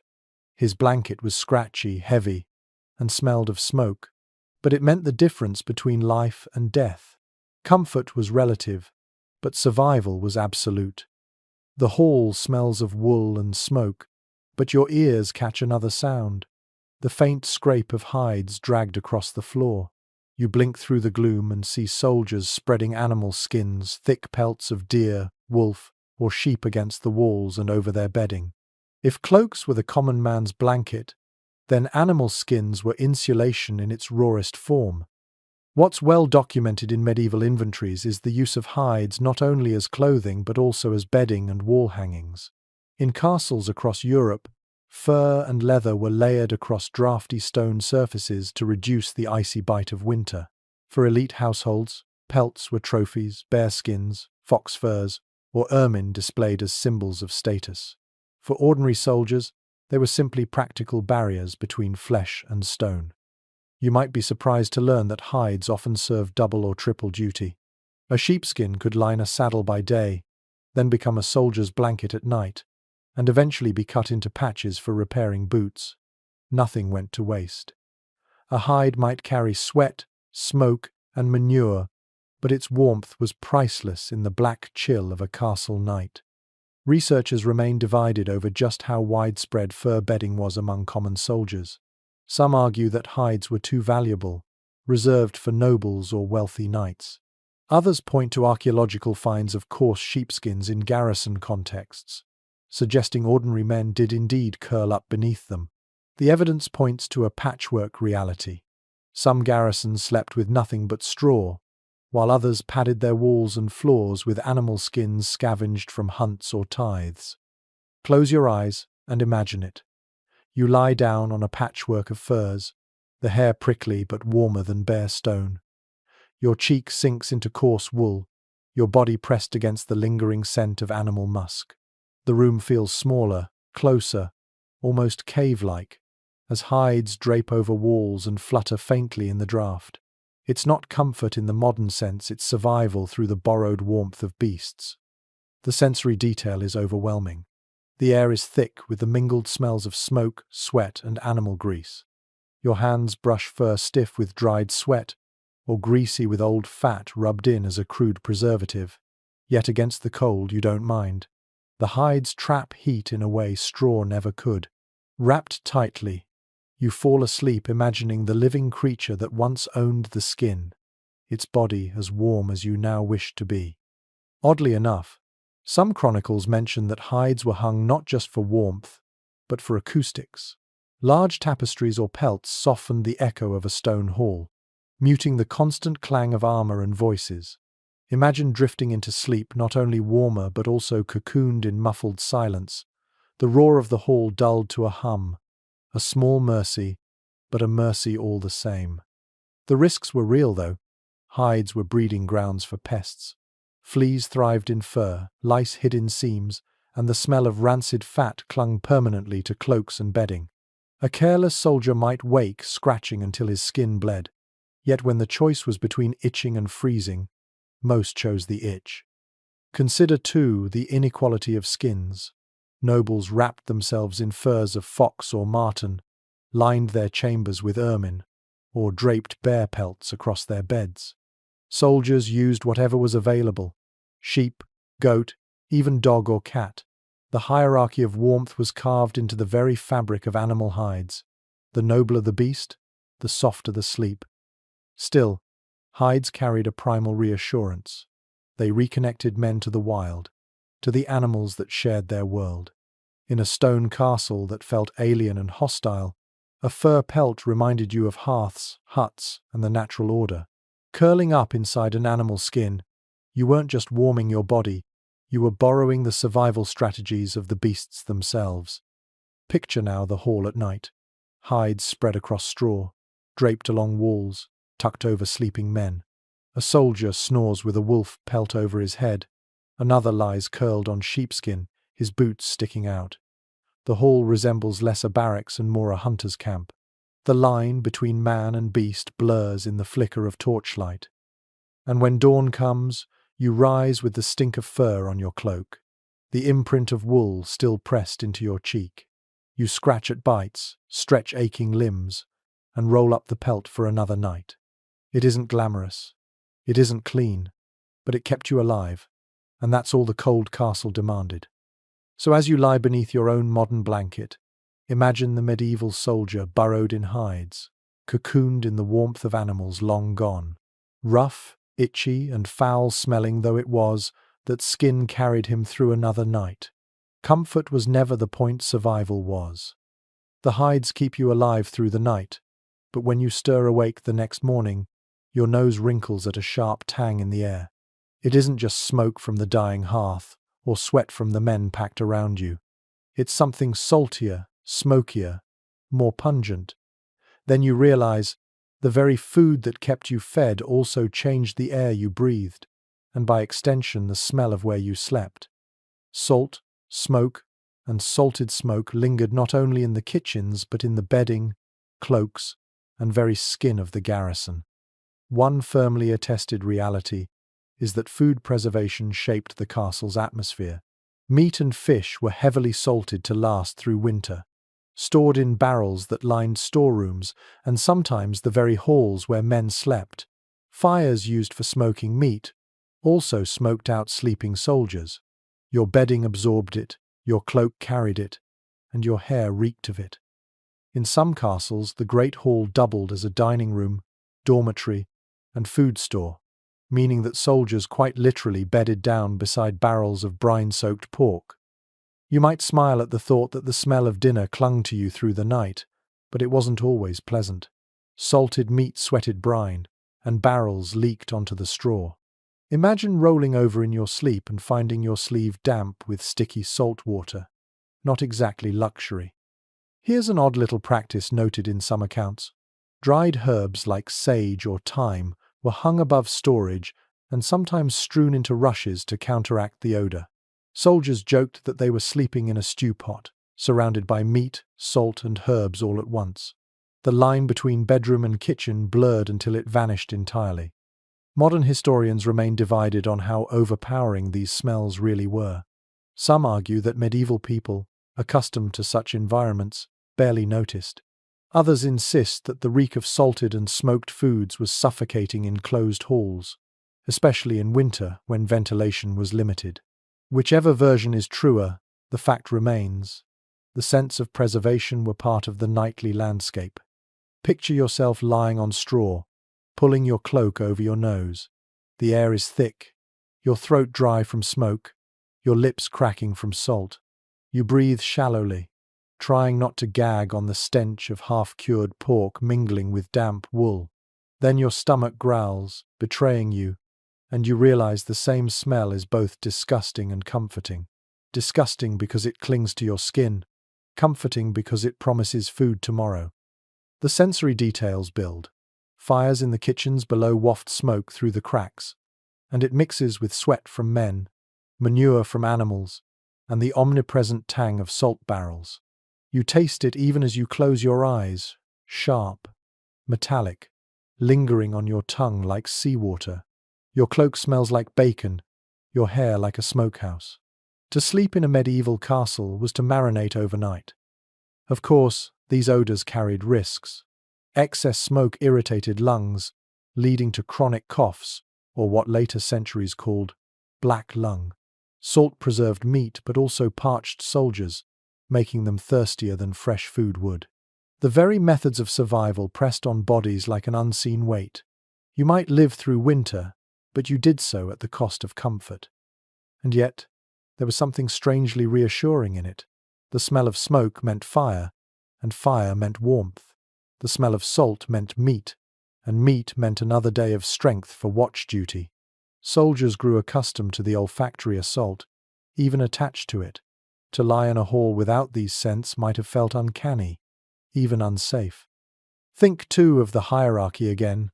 Nobles dined on fresher foods, with cooks striving to mask preservation with spices, but soldiers lived cheek by jowl with barrels of salted fish.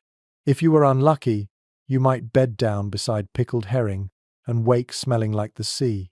If you were luckier, you might sleep near a smoked venison, the scent at least richer, less offensive. Either way, the air of the castle never let you forget your stomach. You can almost hear the jokes, men teasing each other for smelling like bacon, or pretending they were sausages hanging in a smokehouse. Laughter softened the discomfort, as it always did, but the truth was unavoidable. The castle at night was as much pantry as dormitory. Imagine drifting into half-sleep with that combination. Smoke scratching your throat, salt drying your lips, meat scents wafting into your dreams. You don't dream of roses or fresh air. You dream of stews, of hearth fires, of fields where food grows. Even sleep itself becomes seasoned with salt. And when morning comes, you stretch, yawn, and rub your eyes, only to find your hair stiff with smoke and your cloak crusted with salt stains. You groan, but you also know you survived the night, and you'll survive the next one, because the same food and smoke that poisoned your nose also kept your body alive. So as you slip under your own clean covers tonight, think of the medieval soldier lying beside barrels of salted pork, his dreams flavored by the food he'll eat tomorrow. For him, the smell of preservation was the smell of survival, not pleasant, but essential. The scent of salted meat lingers in your nose, but it's not hunger that keeps you awake now. It's tension. Even if you're warm enough in your cloak, even if the draught has been stuffed with rags, even if you've had your fill of ale, there's a deeper current running through the castle nights. Unease. You roll onto your side, eyes half open, because in a fortress there's always the whisper of danger. The night watch paranoia seeps into your bones, leaving you half asleep, half ready for alarm. One point made clearly in chronicles is that garrisons rarely slept deeply. Castles were built for defense, which meant soldiers always expected attack, whether from rival lords, raiding bands, or even betrayal from within. Watchtowers rang bells at the faintest movement. Horns blared at suspicious shadows. A soldier's bed was never more than a temporary station. You didn't rest so much as collapse, ears still straining for the next order to rise.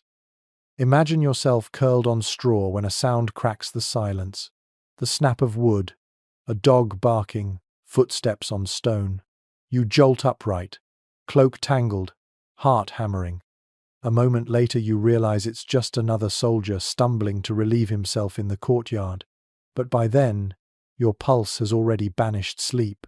This cycle repeats night after night until your nerves fray thin. A curious little glimpse comes from accounts of sieges, where men sometimes slept in full armor or with weapons at hand, unwilling to risk being caught vulnerable. Even padded gambesons served as makeshift bedding, thick enough to keep the cold away but heavy to wear through the night. It wasn't comfortable, but it gave soldiers the illusion of readiness. Better to wake sore than wake dead. Scholars are divided on whether this constant vigilance improved survival or wrecked morale. Some argue that men adapted, learning to rest in shallow cycles, conserving energy while remaining alert. Others insist that the lack of true rest eroded discipline, leaving garrisons irritable, clumsy, and prone to mistakes. Modern sleep science would agree with the latter, but medieval life rarely cared for health beyond survival. Now, put yourself there fully. You lie in a hall where dozens of men twitch in their sleep, groaning or muttering, each dream fractured by tension. The draught whistles faintly, but louder than that is the echo of boots above, guards pacing the walls. Every thud is a reminder that someone is awake because enemies might be near. You burrow into your cloak, but your ears keep flicking toward the sound. Sleep becomes a negotiation. Your body demands it, your mind resists. Even when you finally doze, dreams twist with paranoia. You imagine doors crashing open, torches flaring, horns blasting. You wake in a sweat, cloak damp, heart racing. And then, unable to tell dream from reality, you listen again, straining at the silence until exhaustion finally drags you under once more. This fear wasn't just practical, it was cultural. Chronicles often emphasize the vigilance of good soldiers, condemning those who overslept as weak or dishonorable. To be caught asleep on duty was one of the greatest shames a man could bear. Stories circulated of men punished brutally, even executed, for failing to keep watch. No wonder sleep was shallow. Even in dreams, shame stalked them. Oddly enough, some garrisons adopted rituals to soften the anxiety. Before bed, men might say short prayers, sing low hymns, or murmur protective charms. These weren't purely religious, they were psychological armor, words meant to wrap around them like blankets. To whisper a psalm before sleep was to imagine an angel watching the gate while you closed your eyes. The sensory picture sharpens. Picture lying down, straw rustling under you, the air thick with smoke and sweat. In the distance, dogs bark at shadows, owls hoot from the forest, and the wind rattles shutters. Every sound feels charged, suspicious. The snores of your comrades become both comfort and irritation. Comfort because they mean you aren't alone. Irritation because you can't join them fully. Your hand never strays far from your knife. Your ears never fully close. Psychologically, it shaped the rhythm of garrison life. Men grew used to fragmented sleep, long naps during the day, or catnaps stolen near a fire. They laughed off their fatigue, but in truth, they lived in constant readiness. Even the warmth of cloaks and hides couldn't erase the colder reality. Castles weren't places of safety so much as places of vigilance. And when the alarm really did sound, chaos erupted. Imagine horns blasting at midnight, men leaping from their pallets, scrambling for weapons in the dark, tripping over cloaks, shouting in confusion. In that moment, you understood why no one dared sleep deeply. Better to be restless than dead. So, as you lie tonight in your secure, silent room, think of the soldier in his stone fortress, half dreaming, half listening, body curled in straw but mind pacing the battlements. For him, rest was always conditional, always haunted by the chance of sudden danger. In the cold halls of a medieval castle, paranoia itself was a bedfellow, as close as any cloak or fur. You rub your eyes, still groggy from half-sleep haunted by horns and phantom footsteps. The night watch is over, but the chill has not relented. Someone beside you groans, pulling his cloak tighter, and mutters about how no army in its right mind should be out in weather like this. And he's not wrong.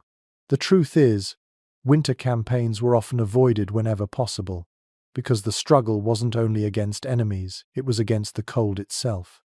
What's well attested in records of medieval warfare is that armies frequently went into winter quarters. Campaigning slowed or stopped altogether from late autumn through early spring. Roads became impassable mud or icy death traps. Rivers froze, supplies dwindled, and men risked frostbite long before battle could begin. If an army had to move in winter, it was usually for a desperate reason: defense against invasion, or the rare chance to surprise an enemy unprepared. Picture yourself trudging through snow in boots stiff with ice, cloaks stiff with frost, your breath burning your lungs. You've marched all day, and when evening comes, you're expected to sleep in a frozen camp or a half-ruined castle with no fuel for fire.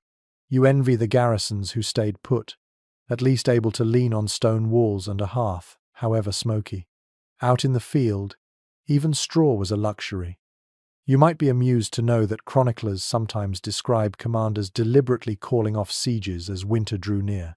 Not because they lacked men or courage, but because everyone knew the cold would finish the job faster than swords. Let the enemy freeze in their own walls. Why waste lives and fuel keeping your own army upright? But researchers disagree about how universal this winter pause really was. Some argue that northern European armies, hardened to cold, could and did keep moving when needed.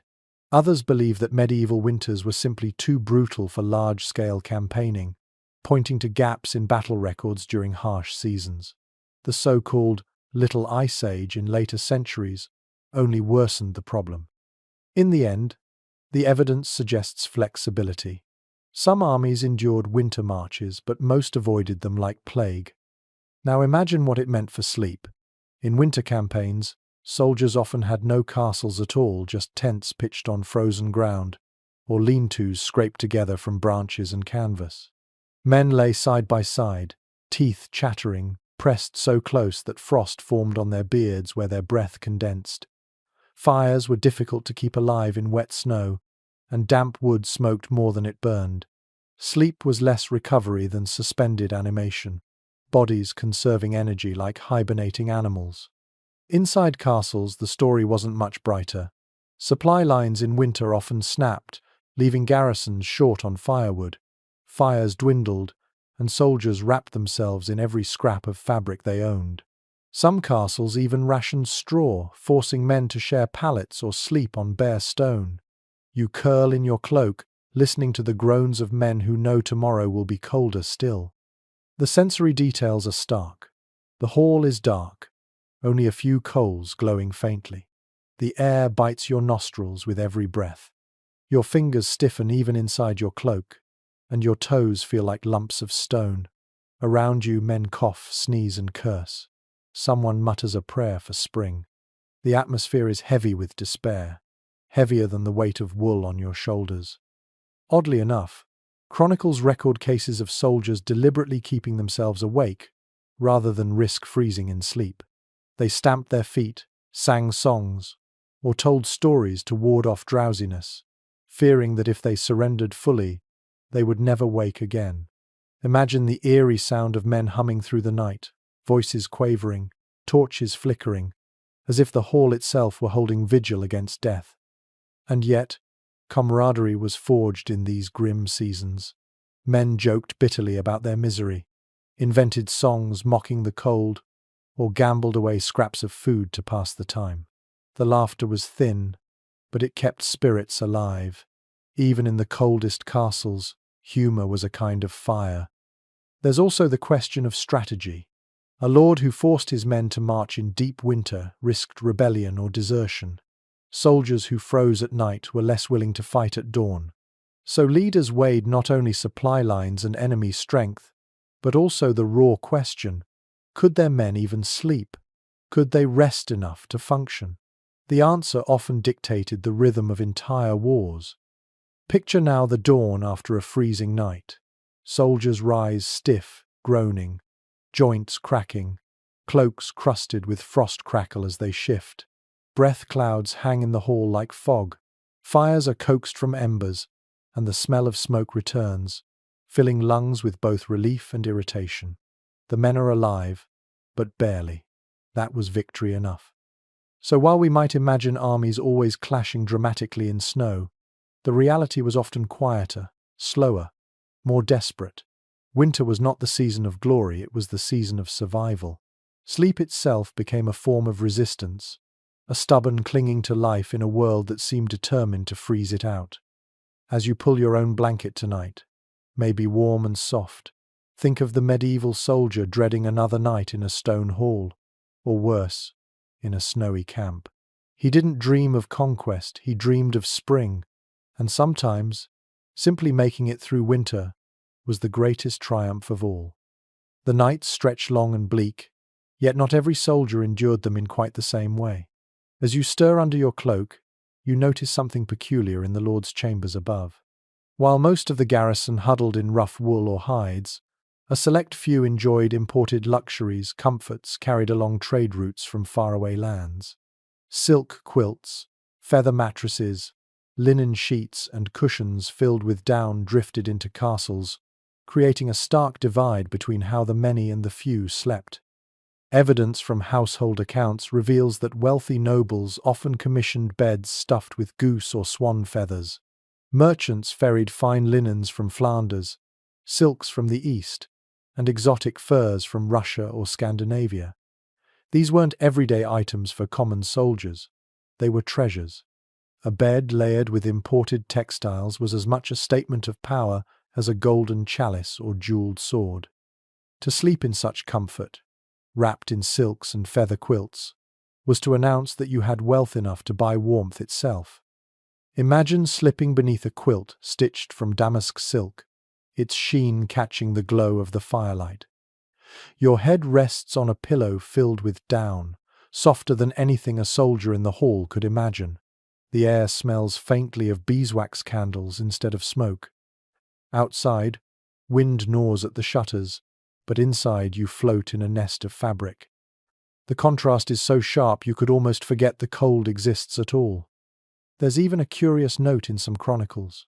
Feather beds were sometimes thought too luxurious, softening warriors and making them weak. Hard straw was believed to keep men tougher, closer to the earth, while feathers bred laziness. Yet the same critics often owned feather beds themselves. Hypocrisy, after all, is older than castles. Scholars remain divided on just how widespread these comforts became by the later Middle Ages. Some argue that only the highest nobility had access to true feather mattresses or imported silks. Others point to wills and inventories of middling knights that mention a bed of down or one quilt of feathers, suggesting the practice trickled downward. The debate lingers, but one thing is clear. Soldiers in the barracks could only dream of such indulgence. Picture yourself back in the Great Hall. You lie on scratchy wool, cheek against straw that rustles with every shift. You cough at the smoke scratching your throat, shiver at the draught brushing your toes. Now imagine the chamber above, where your commander reclines under quilts dyed scarlet, perfumed with herbs, fur draped across the footboard. The contrast gnaws at you, as bitter as the cold itself. The sensory details sharpen the divide. In the noble's room, the fire glows steadily in a private hearth.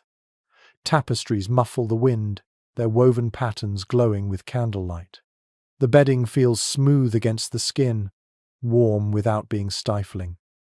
In the soldier's hall below, your cloak scratches, your feet ache with chill, and the straw shifts with fleas. The difference is not merely physical, it's psychological. One man sleeps dreaming of tournaments, the other prays only for dawn. You might be amused to know that imported quilts were sometimes embroidered with protective charms or family crests. To sleep under one was not only to stay warm but also to sleep wrapped in identity and status. Soldiers had no such talismans, save perhaps a worn cross carved from wood or a strip of cloth from home. For the common man, warmth came not from prestige, but from proximity, lying pressed to another body, huddling beside a horse, or clutching a warmed pot. Think of the envy this created. Soldiers muttered in the dark, comparing their misery with what they imagined happening upstairs. Some probably fantasized about storming their lord's chamber just for a taste of his bed. Yet hierarchy was ironclad, and those who tried to grumble too loudly risked punishment. Warmth was not evenly shared, it was rationed by rank. And still, even in the noble's chamber, warmth had limits. Fires sputtered, tapestries froze at the edges, quilts grew damp with condensation, glass windows were rare, shutters leaked. So while nobles enjoyed relative comfort, they too woke to cold noses and stiff fingers. Privilege softened the misery, but it could not banish it. The psychological comfort, however, was immense. To sink into down rather than straw, to wrap in silk rather than a flea-ridden cloak, that difference buoyed the spirit, even if the air remained frigid. A noble might wake stiff, but he woke believing himself protected by wealth, while a soldier woke believing the world had no mercy for him at all. Picture the hall again that night. Soldiers roll over in straw, cloaks pulled high, teeth chattering. Above, a noble shifts under quilts, sighs in half-sleep, and perhaps dreams more easily. Both will rise tomorrow to face the same cold dawn, but one will do so groggy and aching, the other somewhat rested, and that margin might decide who commands and who obeys. So as you lie in your own bed tonight, with soft sheets and a pillow that cradles your head, you're closer to the medieval noble than the soldier. The feather mattress, the quilt, the layered warmth, all luxuries once reserved for the few, are now common for you. Remember that as you close your eyes, you're living the dream of countless medieval soldiers who slept in straw, staring at the ceiling, wishing for a quilt that never came. You roll over on the straw, tugging your rough cloak tighter, and your nose brushes against something warm. For once, it isn't another soldier's elbow or the heat of a horse nearby. It's a stone flat, smooth and faintly radiating warmth through the night air. Someone has slipped a heated brick beneath the bedding, or tucked a roasted turnip inside a cloth pouch. Strange though it seems, this was one of the more inventive tricks soldiers and servants used to survive long, freezing nights in castles. Contemporary accounts and household manuals make clear that hot objects were a trusted comfort in medieval Europe. Stones and bricks were placed near a fire until they soaked up heat, then carefully wrapped in cloth to prevent burns. These makeshift bed warmers glowed faintly against the skin for an hour or two before cooling. Wealthier homes used polished metal warming pans filled with hot coals and slid between sheets, but soldiers in drafty halls made do with whatever material could hold warmth. Imagine kneeling by the hearth, pulling a brick from the coals with iron tongs, its surface hissing faintly as embers fall away. You wrap it quickly in a rag, tucking it under your cloak. When you finally settle onto straw, the heat radiates upward into your bones, as though you've stolen a piece of the fire itself. It's not permanent by dawn. The stone will be cold as the walls, but for a little while, you drift towards sleep without shivering. There's even a whimsical note in some chronicles: roasted root vegetables pressed into service as personal heaters. Turnips, onions and parsnips, once baked, held surprising warmth. Wrapped in cloth, they were slipped into beds like edible hot water bottles. By morning, the soldier had both a cooled but still edible snack and a slightly warmer night. Ridiculous, perhaps, but practical. Historians are divided over how common these practices were among rank-and-file troops. Some argue that heating stones and roots was a luxury of castles with plentiful fuel and organized kitchens. Others point to simple archaeological evidence: cracked stones in hearths, charred remains of root vegetables that suggest such improvisations were widespread. What's certain is that ingenuity never slept, even when the soldiers tried to. Close your eyes and imagine clutching a warm stone to your chest. At first it's almost too hot, your palms prickling, but then it evens out, glowing like a secret ember under your cloak. Around you, men mutter and shuffle, some hugging similar bundles, others cursing as their stones crack or their cloths catch a spark. A faint smell of scorched wool hovers in the air. In the half-dark, these little tricks feel like miracles. The sensory scene is vivid. You feel the weight of the brick pressing into your ribs, radiating heat in uneven pulses. The smell of roasted root vegetables drifts nearby, savory and earthy, mixing with the smoke and sweat of the hall. You hear men chuckle softly at their own inventions, one teasing another for cuddling an onion. The humor is part of the warmth, too. Laughter, like heat, spreads quickly. Of course, the risks were real. A stone heated too long could scorch fabric or blister skin.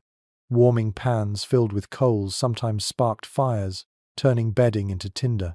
Chronicles tell of occasional disasters where a careless bedwarmer set straw alight, forcing entire halls to stamp out flames in the dark. Survival always balanced on a knife edge, comfort bought at the risk of calamity. And yet, despite the dangers, these methods endured for centuries. They weren't luxuries, they were acts of defiance against the cold. To roast a vegetable not for eating but for heating was to laugh at winter itself. To slip a hot stone under your cloak was to claim a piece of the fire as your own. For soldiers who had little else, these small victories mattered. The psychology of warmth shines here too. Hugging a hot brick or turnip gave not only physical relief but also a sense of control. So much in a soldier's life was dictated by orders, rank, and weather. But here was something you could do yourself. Something simple that made the night bearable. Even a lowly foot soldier could warm his own bones, at least for an hour. Picture the hall at night. Dozens of men curled around lumps under their cloaks. To an outsider, it might look absurd, grown warriors cuddling vegetables and stones. But in the flickering light, you see their shoulders relax, their shivers ease. You hear fewer coughs, fewer groans. In the brutal theatre of medieval survival, absurdity was often genius. By dawn, the stones are cold, the vegetables shriveled. A soldier bites into the cooled turnip, chewing breakfast with a grin. Another tosses his cracked brick aside, already planning to heat it again tonight. The cycle repeats, night after night, as winter drags on. Small comforts, endlessly improvised, keeping men alive where sheer will was not enough. So as you pull a hot water bottle or electric blanket close tonight, think of the soldier curled in a hall centuries ago, clutching a hot stone wrapped in rags, or an onion still steaming from the hearth. Strange companions, yes, but in that icy fortress, they were guardians of sleep, little talismans of warmth in a world of endless cold. The stone in your arms cools as dawn creeps in. You roll it away, only to smear ash across your fingers. The smoke that kept you alive last night still lingers in the hall. It curls from the dying hearth, drifts down the chimney, and clings to your cloak. You cough, eyes watering, as you realize another truth about medieval castle nights. Warmth came at a cost, and that cost was soot, ash, and smoke that settled on everything, even your skin.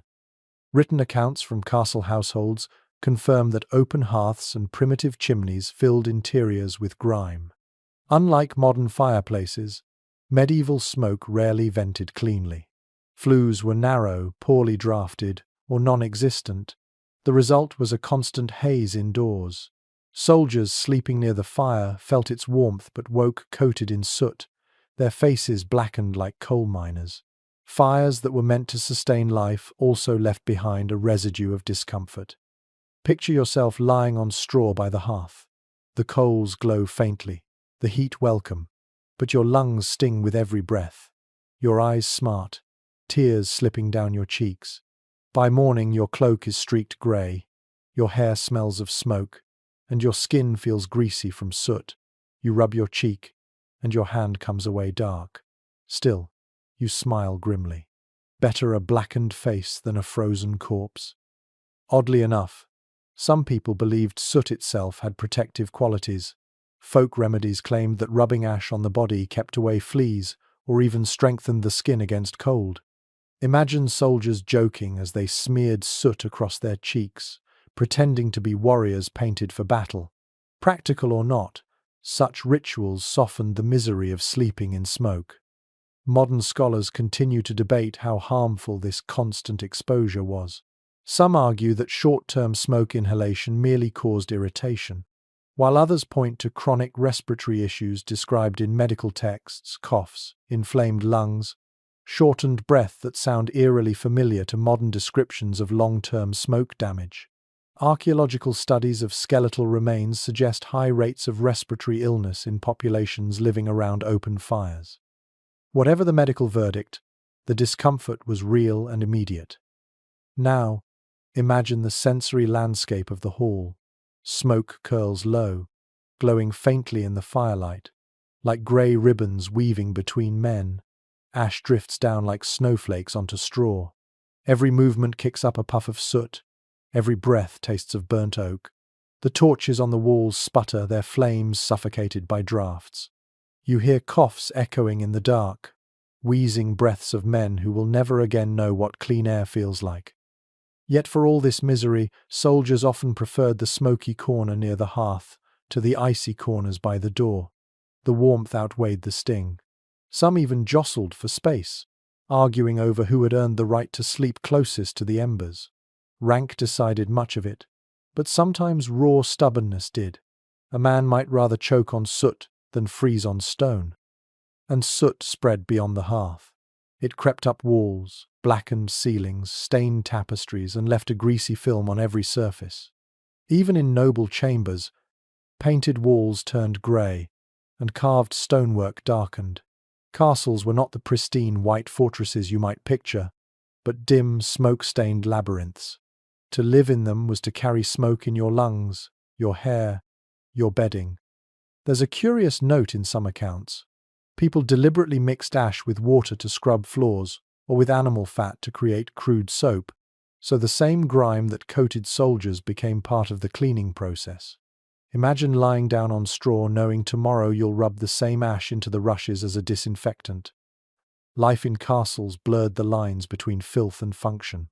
And soot wasn't just uncomfortable, it could be dangerous. Chimneys clogged easily, leading to smoke filling entire halls. Fires sometimes smouldered unseen in soot-lined flues, breaking out in sudden blazes. A garrison that thought itself safe from the cold might suddenly find itself scrambling to put out flames at midnight. Safety was never absolute, not even from the very fires meant to protect. Still, soot became part of the identity of castle life. Soldiers joked about their black beards painted on by smoke. Children in noble households played at tracing shapes into ash on the hearthstones. Everyone lived with it because there was no choice. Survival in the cold meant breathing smoke, wearing soot, and carrying its mark into every dream. Close your eyes and imagine sleeping there tonight, your cheek pressed to straw that smells faintly of char, your hair crusted with ash, your lungs sore from breathing smoke for hours. Yet your body, for once, is not shivering uncontrollably. You wake dirty, but alive. And that was always the trade. Warmth bought with grime, survival traded for breath. So as you curl under your own clean blanket in a house with filters and vents, think of the soldier waking blackened in a stone hall, soot smeared across his face like war paint. For him, the mark of survival was not softness or comfort. It was the grey smear of ash, proof that he had endured another night against the cold. The soot clings to your cloak, but you've learned to accept it. What you cannot ignore are the sounds of the hall.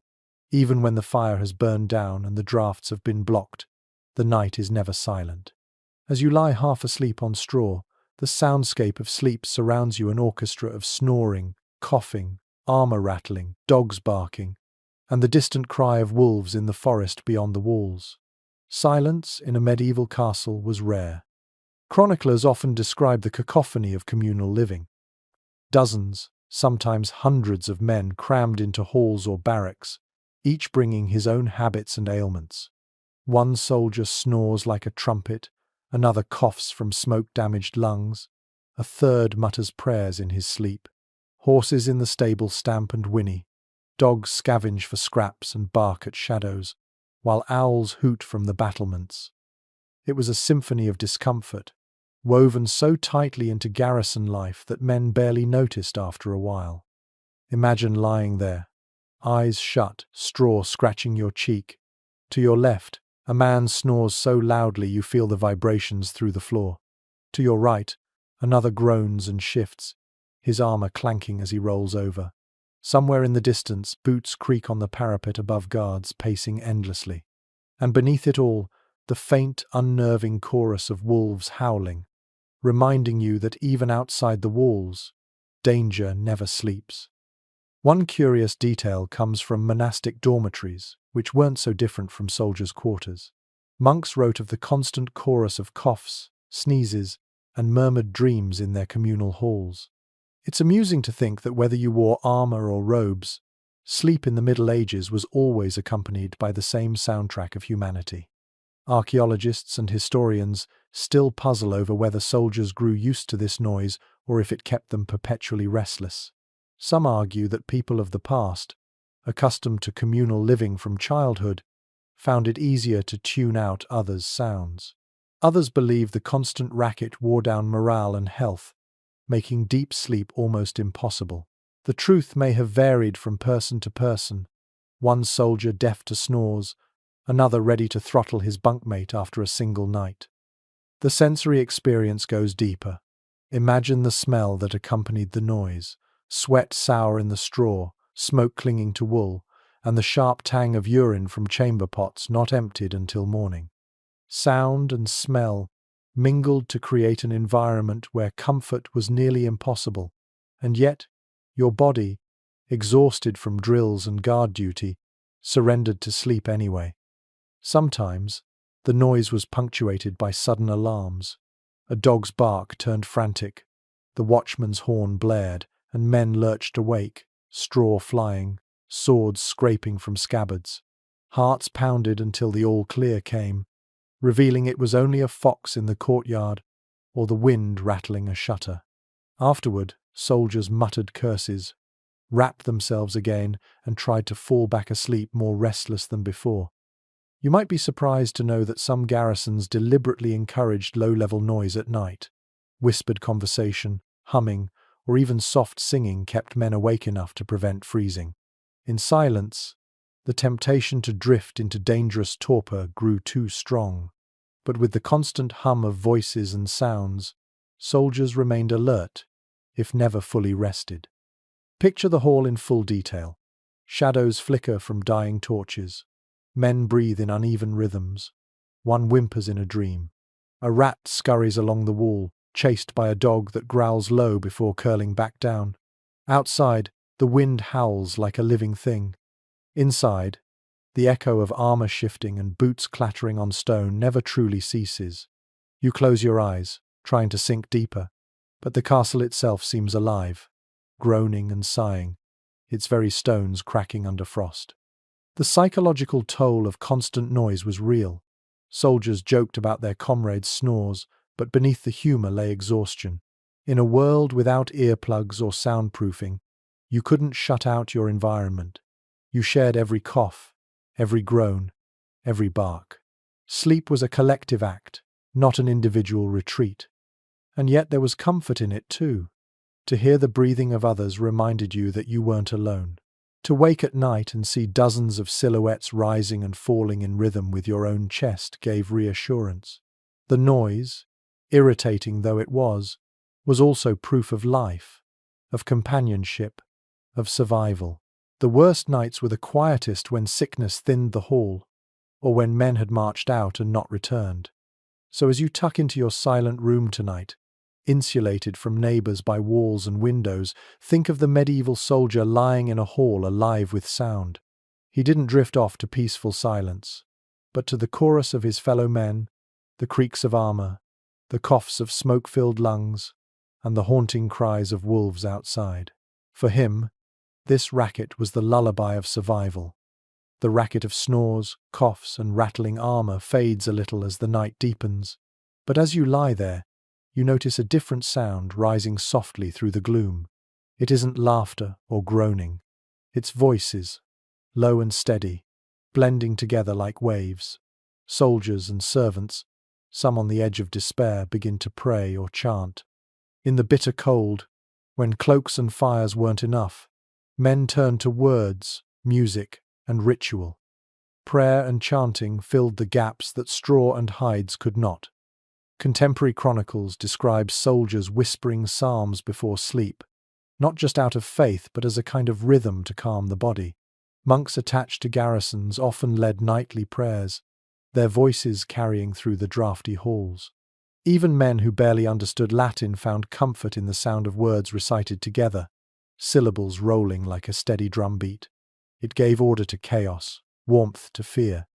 Imagine yourself lying on straw, cloak over your head, as a dozen voices hum the same verse nearby. The words blur into vibrations, low and soothing. Your shivers ease, not because the air is warmer, but because your mind feels shielded, wrapped in something larger than yourself. The ritual doesn't banish the cold, it reframes it. If suffering is holy, if endurance is blessed, then perhaps you can endure just a little longer. You might be intrigued to know that songs weren't always solemn. Some soldiers sang bawdy ballads or marching tunes at night, their laughter softening the sting of freezing air. Others hummed lullabies remembered from home, quiet reminders of mothers and hearths long left behind. The sound of a lullaby drifting in a hall of warriors is almost absurd, yet profoundly human. It turns stone into something like a cradle, if only for a moment. Historians remain divided on whether prayer truly offered physical benefit or if it was purely spiritual comfort. Some argue that group chanting, with its steady breathing, may have generated a kind of meditative calm that lowered stress, even slowed heartbeats, conserving energy in cold. Others insist the effect was symbolic faith and fellowship, not physiology, kept men alive. The truth may rest somewhere in between. Prayer warmed the spirit if not the body, and sometimes that was enough. The sensory scene sharpens. A hall once filled with hacking coughs now hums with low chants. The torches flicker, shadows sway on the walls, and voices rise and fall together. You feel the vibration in the straw, in your chest, as though the castle itself is humming with you. Even the draft seems muted, subdued by the rhythm. For a few minutes the garrison forgets its misery. Sometimes, these rituals went beyond words. Soldiers carried small relics, crosses, beads, charms, and clutched them as they slept. Some whispered incantations, half Christian, half folk tradition, to ward off frostbite or nightmares. Imagine a man rubbing his wooden cross until the grain polished smooth, mumbling prayers for warmth. Another traces a sigil into ash on his cloak, convinced it will shield him. Faith and superstition blended seamlessly, because in the cold, anything that offered hope was welcome. Oddly enough, some lords encouraged this nightly rhythm. Commanders knew morale was fragile, and the collective sound of voices praying together was as valuable as firewood. A garrison that prayed together, believed together, endured together. To snuff out despair was as important as snuffing out drafts. But prayer also revealed division. Not every soldier belonged to the same faith, especially in mercenary companies where men came from across Europe.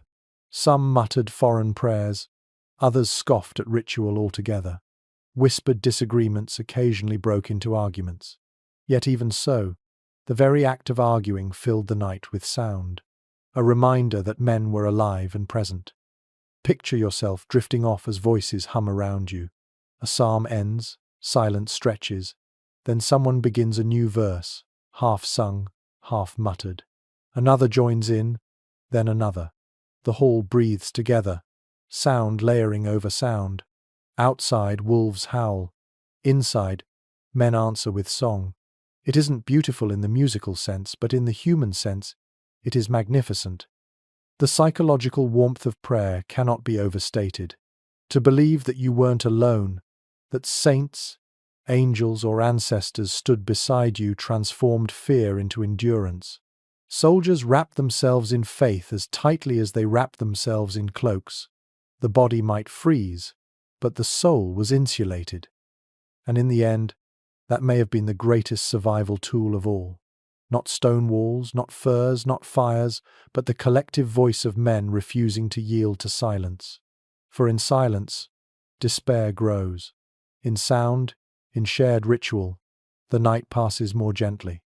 So as you lie in your quiet bed tonight, remember the medieval soldier half frozen on straw, listening to murmured psalms and whispered charms. His warmth wasn't just fire, it was fellowship, song, and belief that the night, however long, would eventually end.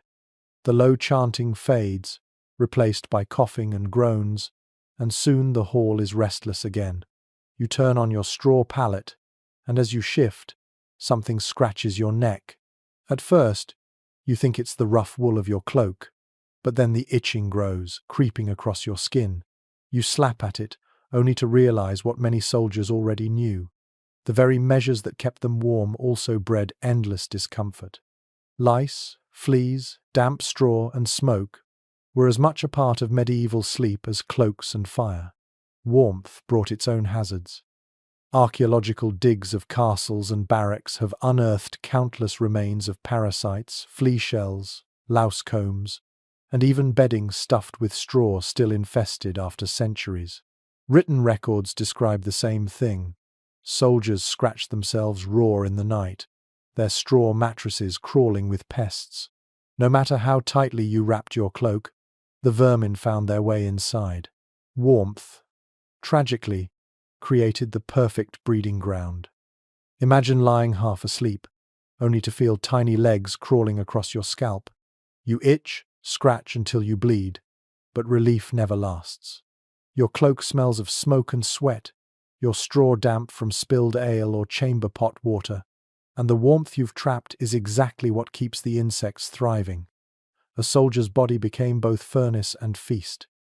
One curious note comes from household manuals that recommended adding fragrant herbs to bedding, lavender, mint, wormwood believed to repel fleas. Soldiers with access to such plants might scatter them in the straw, filling the air with sharp scents. It offered some relief, but only briefly. By morning, the herbs were trampled into dust, and the pests carried on. Modern scholars remain split on how much these infestations truly affected daily life. Some argue that medieval people, so accustomed to lice and fleas, barely noticed them after a while. Others insist the misery was constant, shaping health and morale. The skeletal record suggests many soldiers carried marks of skin infections, scabs, and sores that likely came from relentless scratching. Now picture the sensory assault. You itch everywhere: neck, wrists, scalp, ankles.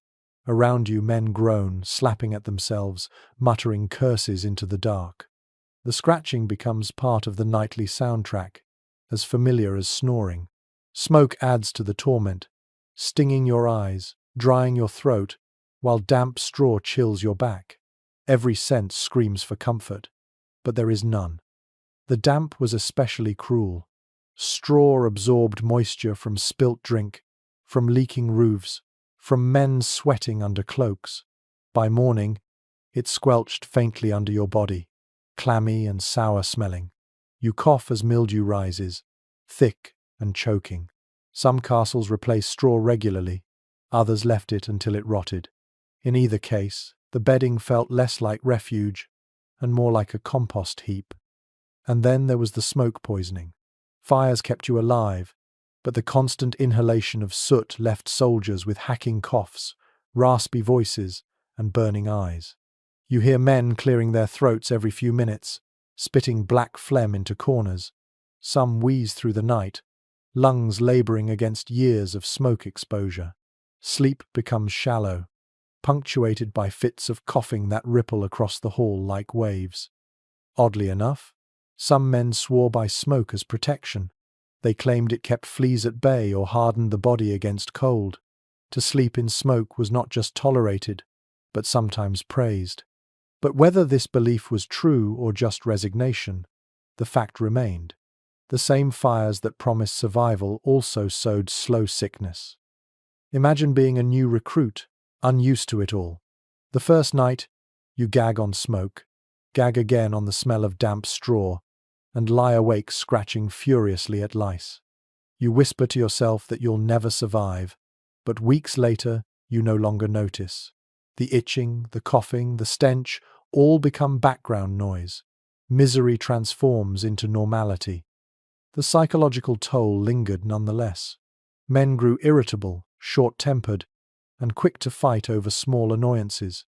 A man scratching beside you could keep you awake. His cough could fray your nerves.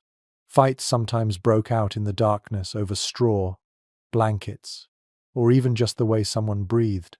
The hazards of warmth weren't only physical, they tore at camaraderie. Yet soldiers endure.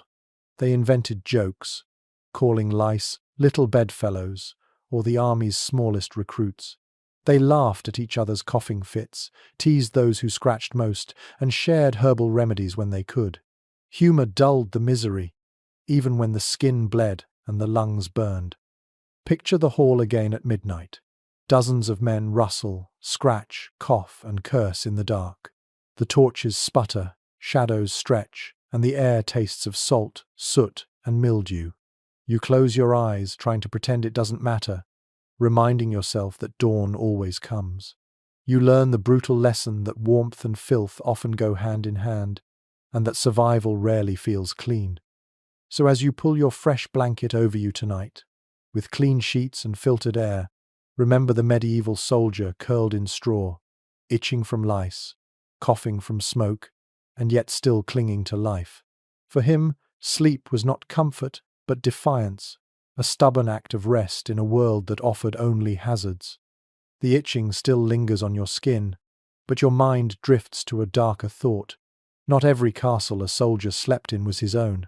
Sometimes, armies took fortresses by force, and when that happened, sleeping arrangements changed drastically. Captured castles were often colder, filthier, and more precarious than those held by their rightful lords. In these moments, men improvised wildly, turning enemy strongholds into makeshift shelters for survival. Records of sieges tell us that once a fortress fell, the victors rarely found comfortable quarters waiting for them.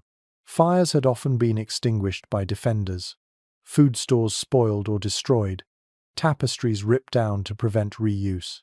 Soldiers who thought they'd won the night discovered themselves bedding down in the shells of ruined rooms. You might expect warmth and safety after victory, but instead, you were greeted by damp stone, broken doors, and bitter draughts. Picture yourself walking through the echoing halls of a newly conquered keep. The air still smells of smoke from battle, acrid and choking. Ash drifts from collapsed beams, mingling with the dust of rubble. Your boots crunch over shards of wood and bone-dry rushes. No prepared bedding waits for you, only ruins.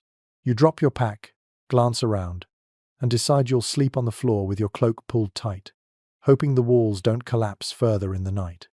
One curious note from chronicles is that victors often burned parts of the castle even after taking it, either to root out hidden enemies or to assert dominance. Imagine the irony. You storm a fortress for shelter, only to find yourself choking on smoke in the ruins you've created. Soldiers sometimes ended up sleeping outdoors beside smouldering rubble, the captured castle too dangerous to occupy. Archaeologists still debate how quickly armies restored captured castles to livable conditions. Some argue that victors worked immediately to repair hearths, patch windows, and set up bedding. Others insist that castles often remained ruinous for months, their conquerors enduring bitter nights with little more than cloaks and makeshift fires. Evidence of hastily built wooden huts within stone courtyards supports the latter view. Stone provided defense, but wood gave warmth. Now imagine the improvisations. Soldiers hung their cloaks across broken windows, jammed rubble into cracks, or erected tents inside ruined halls. Fires were lit in places never designed for them, corners of collapsed towers, courtyards open to the sky. The warmth was patchy, dangerous, and often insufficient. But exhaustion forced men to curl up anyway, falling asleep in rubble-strewn rooms that echoed with the ghosts of the battle just fought. The sensory details are haunting. You lie in a conquered hall, the floor littered with splinters, the walls blackened by fire. Drafts whip through gaps where doors once stood. Your cloak smells of blood and smoke, and you press it tighter, ignoring the grit beneath your cheek. Around you, men groan, some wounded, others muttering in uneasy dreams. The silence of victory feels hollow, pierced only by the crackle of fires that threaten to consume what little shelter remains. And yet, even in these bleak conditions, soldiers found ways to create ritual. Fires were ringed with stones, cloaks hung like curtains, straw salvaged from stables laid down for bedding.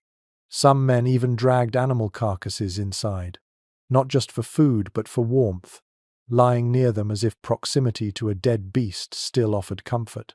Survival had no shame when the cold pressed hardest. You might be surprised to know that some commanders deliberately denied their men comfort in captured castles, fearing laxity. Chroniclers record orders to sleep armed, on bare floors, without fires, to maintain readiness. The logic was cruel but clear. Better to shiver than to be caught vulnerable in enemy territory. For those nights, sleep was less rest than punishment. The psychology of captured castles weighed heavily on soldiers. Even wrapped in cloaks, even beside fires, they knew they were sleeping in another man's fortress. The walls whispered of recent death. The air carried the memory of defenders who had fallen. Some men muttered prayers, others spat curses, but all felt unease. Victory didn't erase the chill, it deepened it. Picture dawn breaking over such a place. Soldiers stir from uneasy sleep, brushing ash and dust from their cloaks. Fires smoulder weakly, leaving streaks of soot on faces. The castle feels dead, hollow, yet now it is theirs.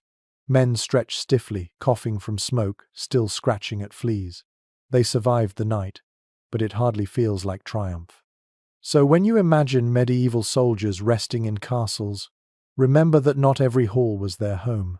Sometimes, the coldest nights came not before a battle, but after victory. Conquered walls gave little warmth, yet men lay down anyway, wrapping themselves in cloaks and defiance, proving that sleep, no matter how miserable, was still possible even in the ruins of war. The image of ruined halls still lingers in your mind when another truth creeps in. Castles were not only places of stone and straw, but of people, crowds of them, pressed together under one roof.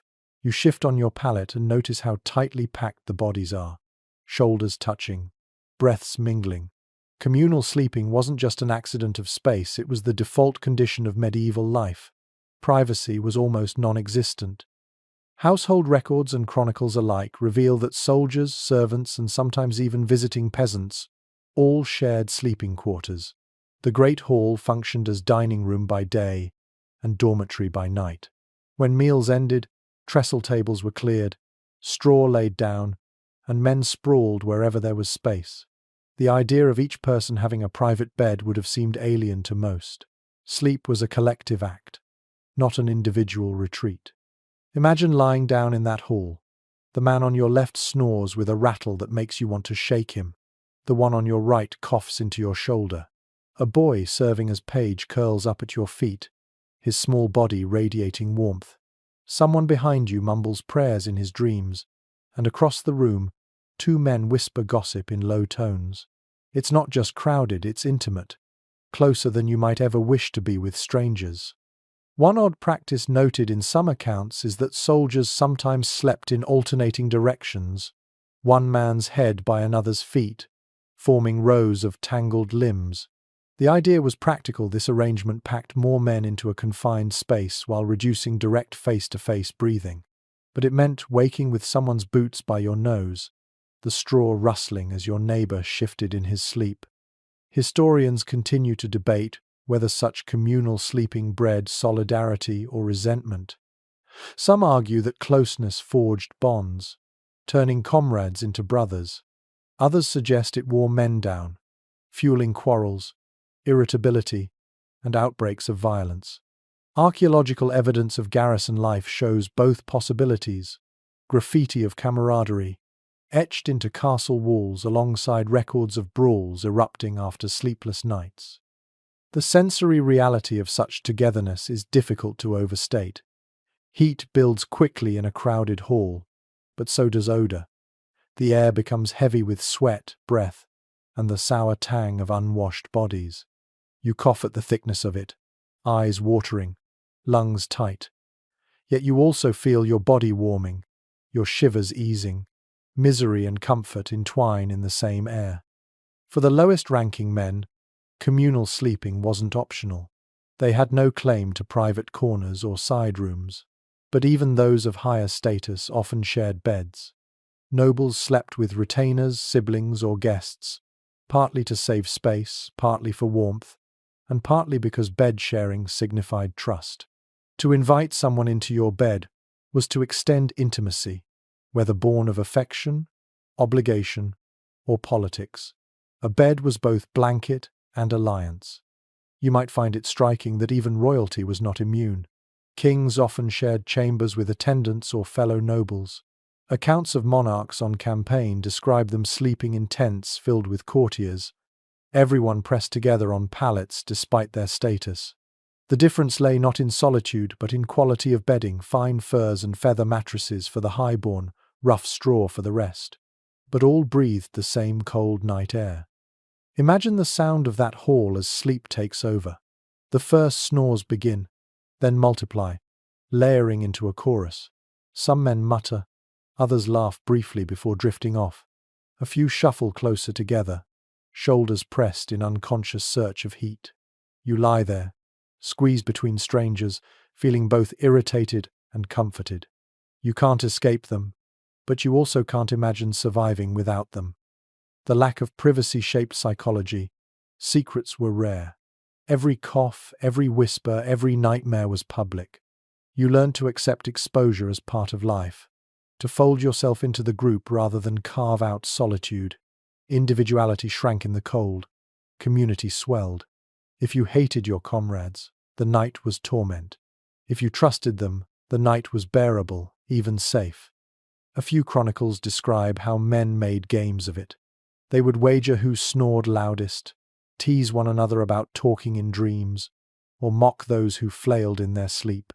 Laughter at night relieved tension from the day. Even bickering became part of the ritual, as familiar as the smell of smoke.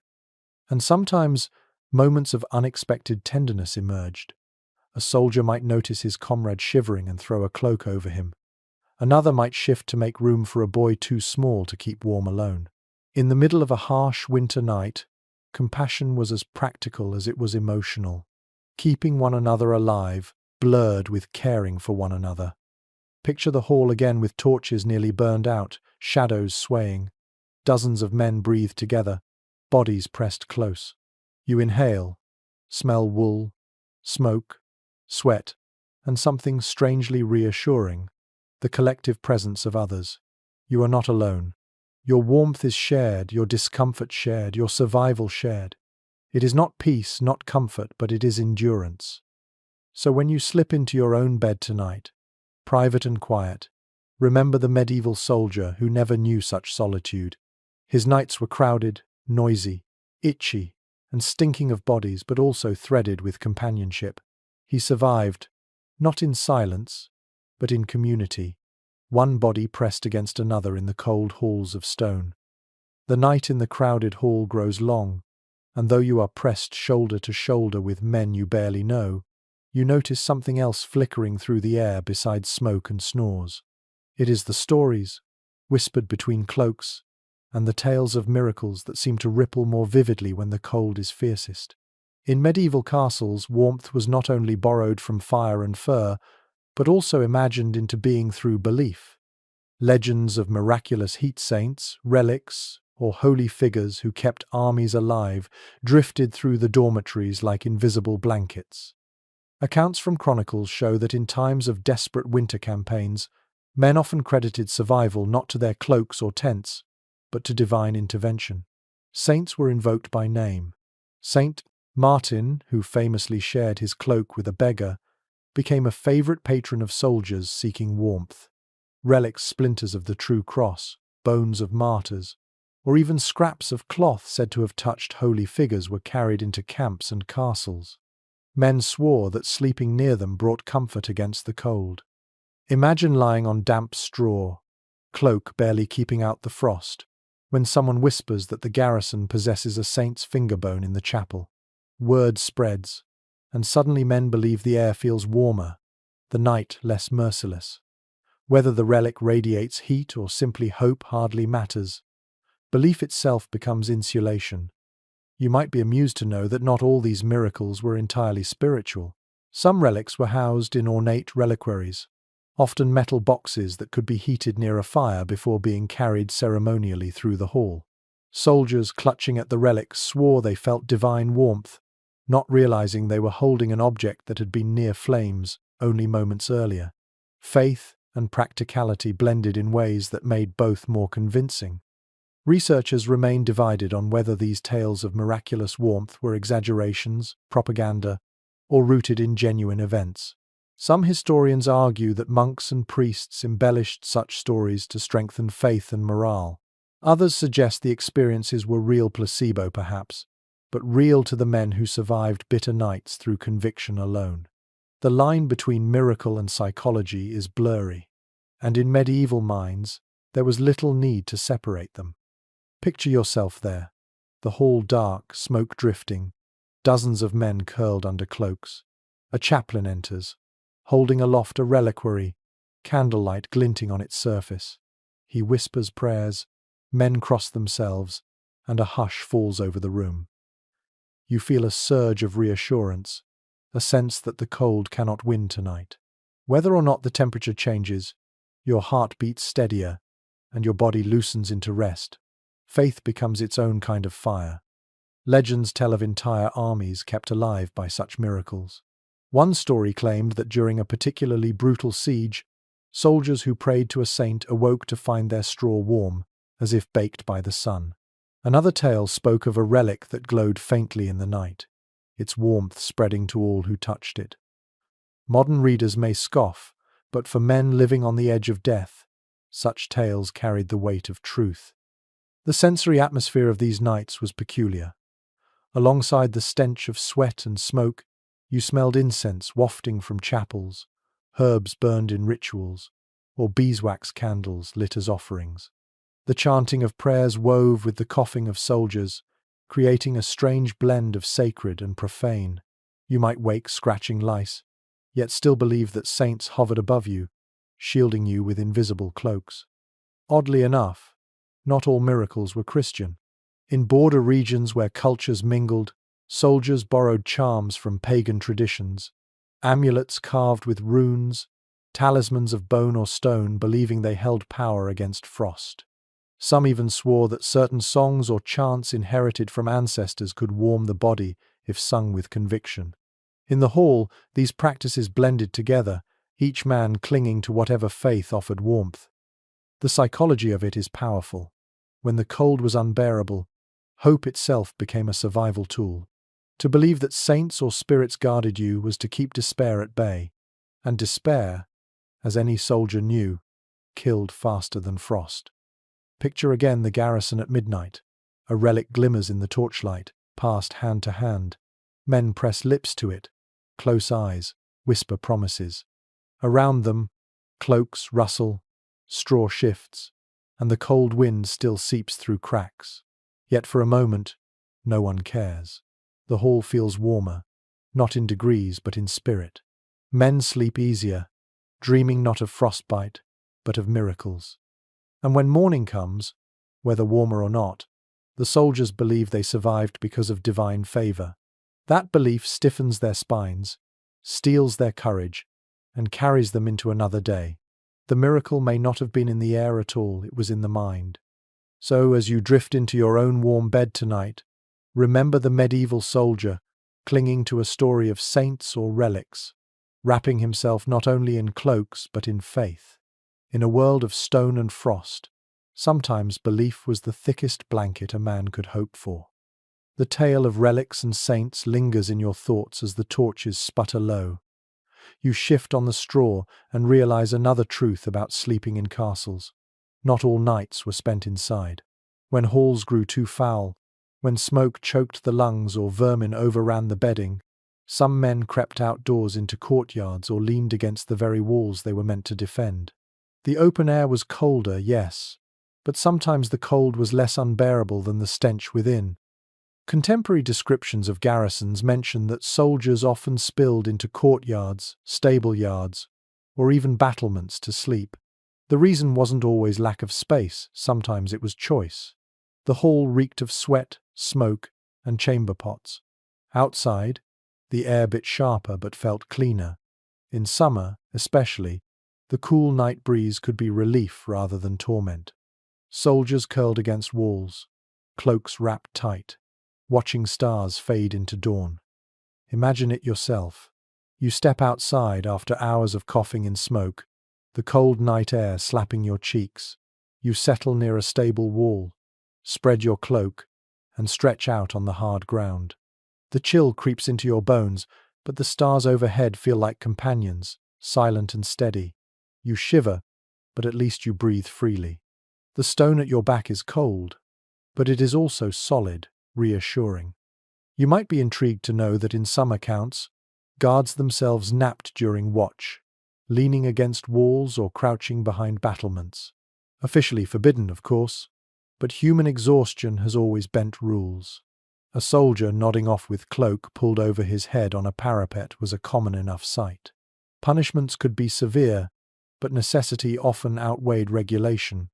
Modern historians remain divided on how widespread this outdoor sleeping really was. Some argue it was a desperate choice made only in summer or during overcrowding. Others suggest it was common practice, pointing out that many castles lacked sufficient indoor space for entire garrisons. Archaeological remains of fire pits in courtyards lend weight to the latter view. Men clearly lingered outside through long nights. The sensory world of outdoor sleep was very different. The wind cut sharper, true, but the smell of straw, sweat, and smoke was replaced by the scent of pine, dung, or damp earth. You heard owls, foxes, and the distant howl of wolves instead of the hacking coughs of comrades. You watched clouds drift across the moon, frost glittering on stone. For all its dangers, the night outdoors could feel almost peaceful compared to the suffocating chaos within. Yet danger was real. A man sleeping on the battlements risked freezing faster than one in the crowded hall. Wolves sometimes prowled close to walls, scavenging. Thieves or deserters might slip away in the dark. And always there was the threat of enemy scouts. To sleep outside was to balance relief with vulnerability, comfort with risk. Oddly enough, some soldiers found creative compromises. Chronicles mention men dragging bedding close to kitchen outbuildings, warming themselves against oven walls while still under the open sky. Others camped in stable yards, half dozing amid the warmth of animals. Outdoor sleep was rarely pure exposure. It was improvisation, seeking the exact balance between air and shelter.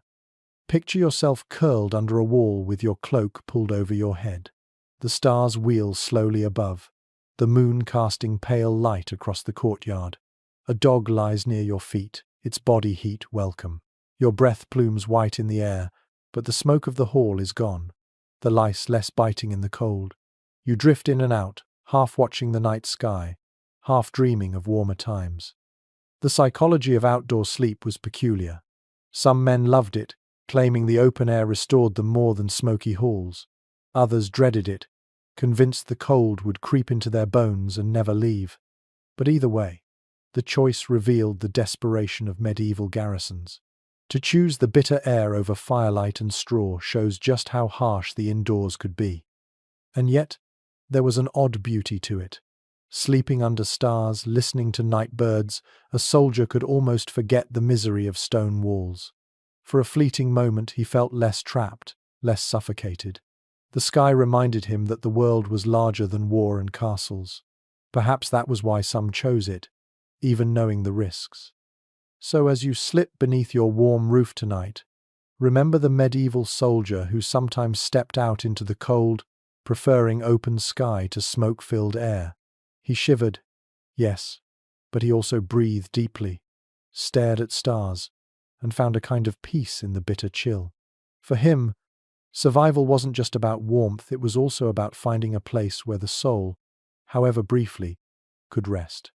The stars wheel above the courtyard, and though the open air feels cleaner than the smoky hall, you can't help but think about what fuels every small fire, every heated stone, every warm pot hugged through the night. Wood. The lifeblood of warmth in a medieval castle wasn't just cloaks and straw, it was timber cut, hauled, and burned until the last log vanished into smoke. Without it, no hearth glowed, no pot steamed, no soldier drifted into something resembling sleep.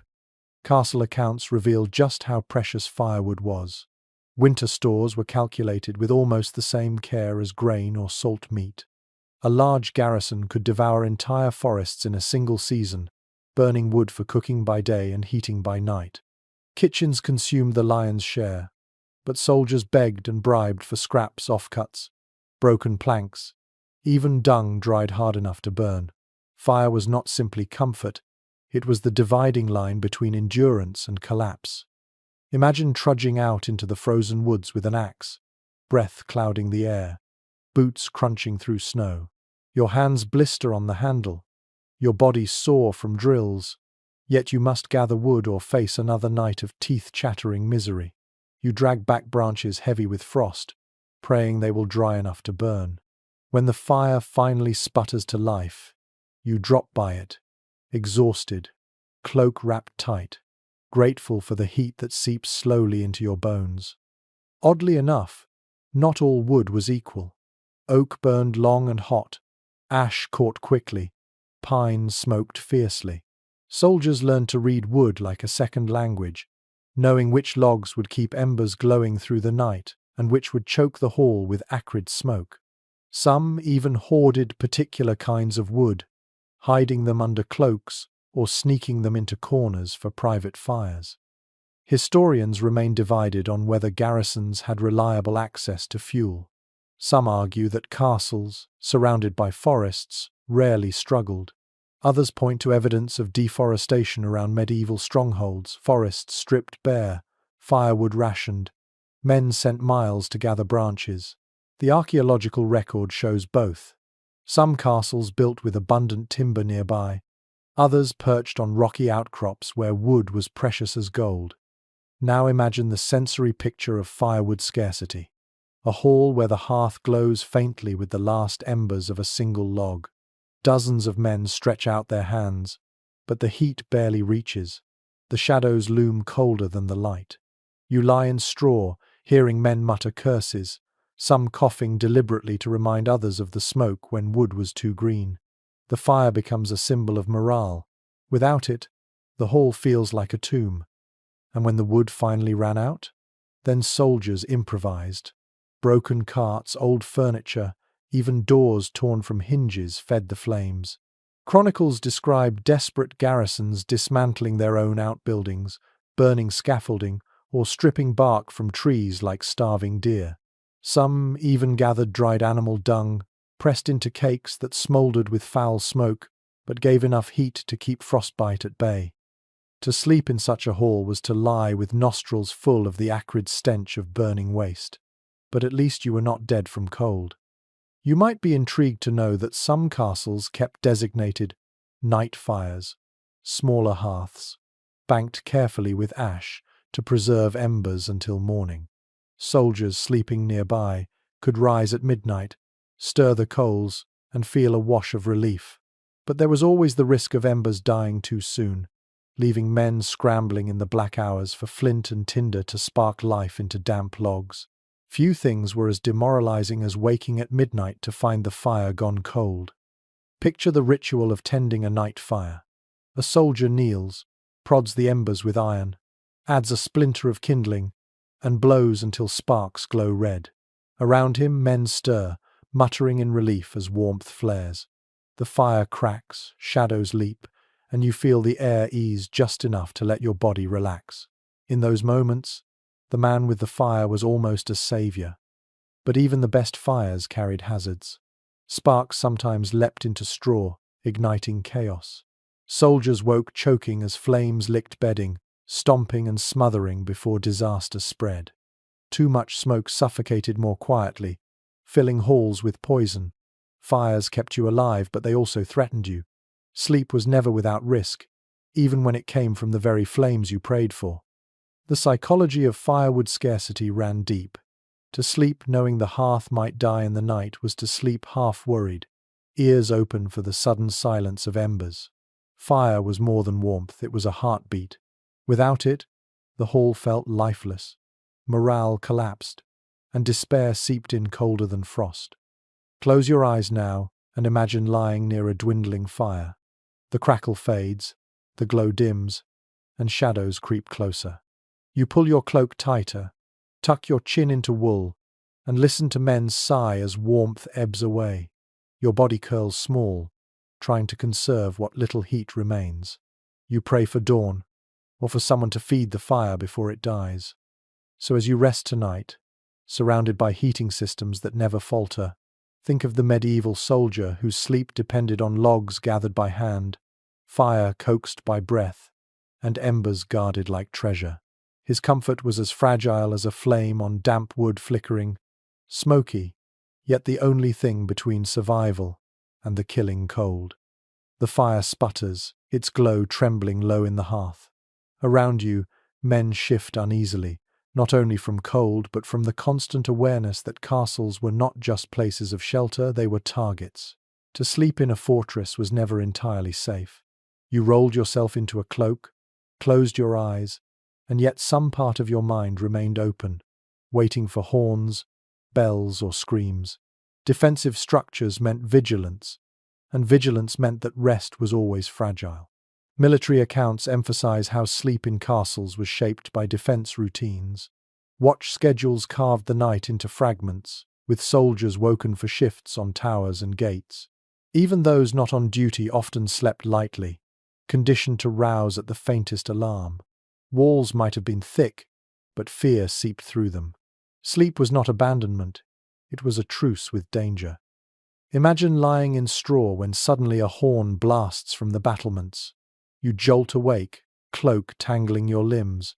Men leap up, weapons clattering, curses flying. Heart pounding, you wait for orders, only to learn it was a false alarm, a fox startled near the moat, or a shadow mistaken for raiders. Exhaustion weighs heavier after the rush, your body trembling with wasted adrenaline.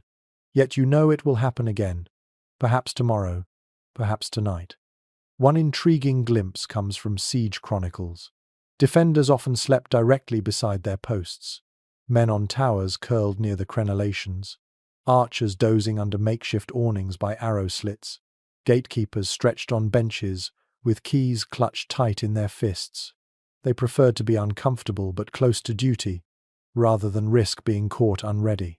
The line between resting place and battlefield blurred in these stone strongholds.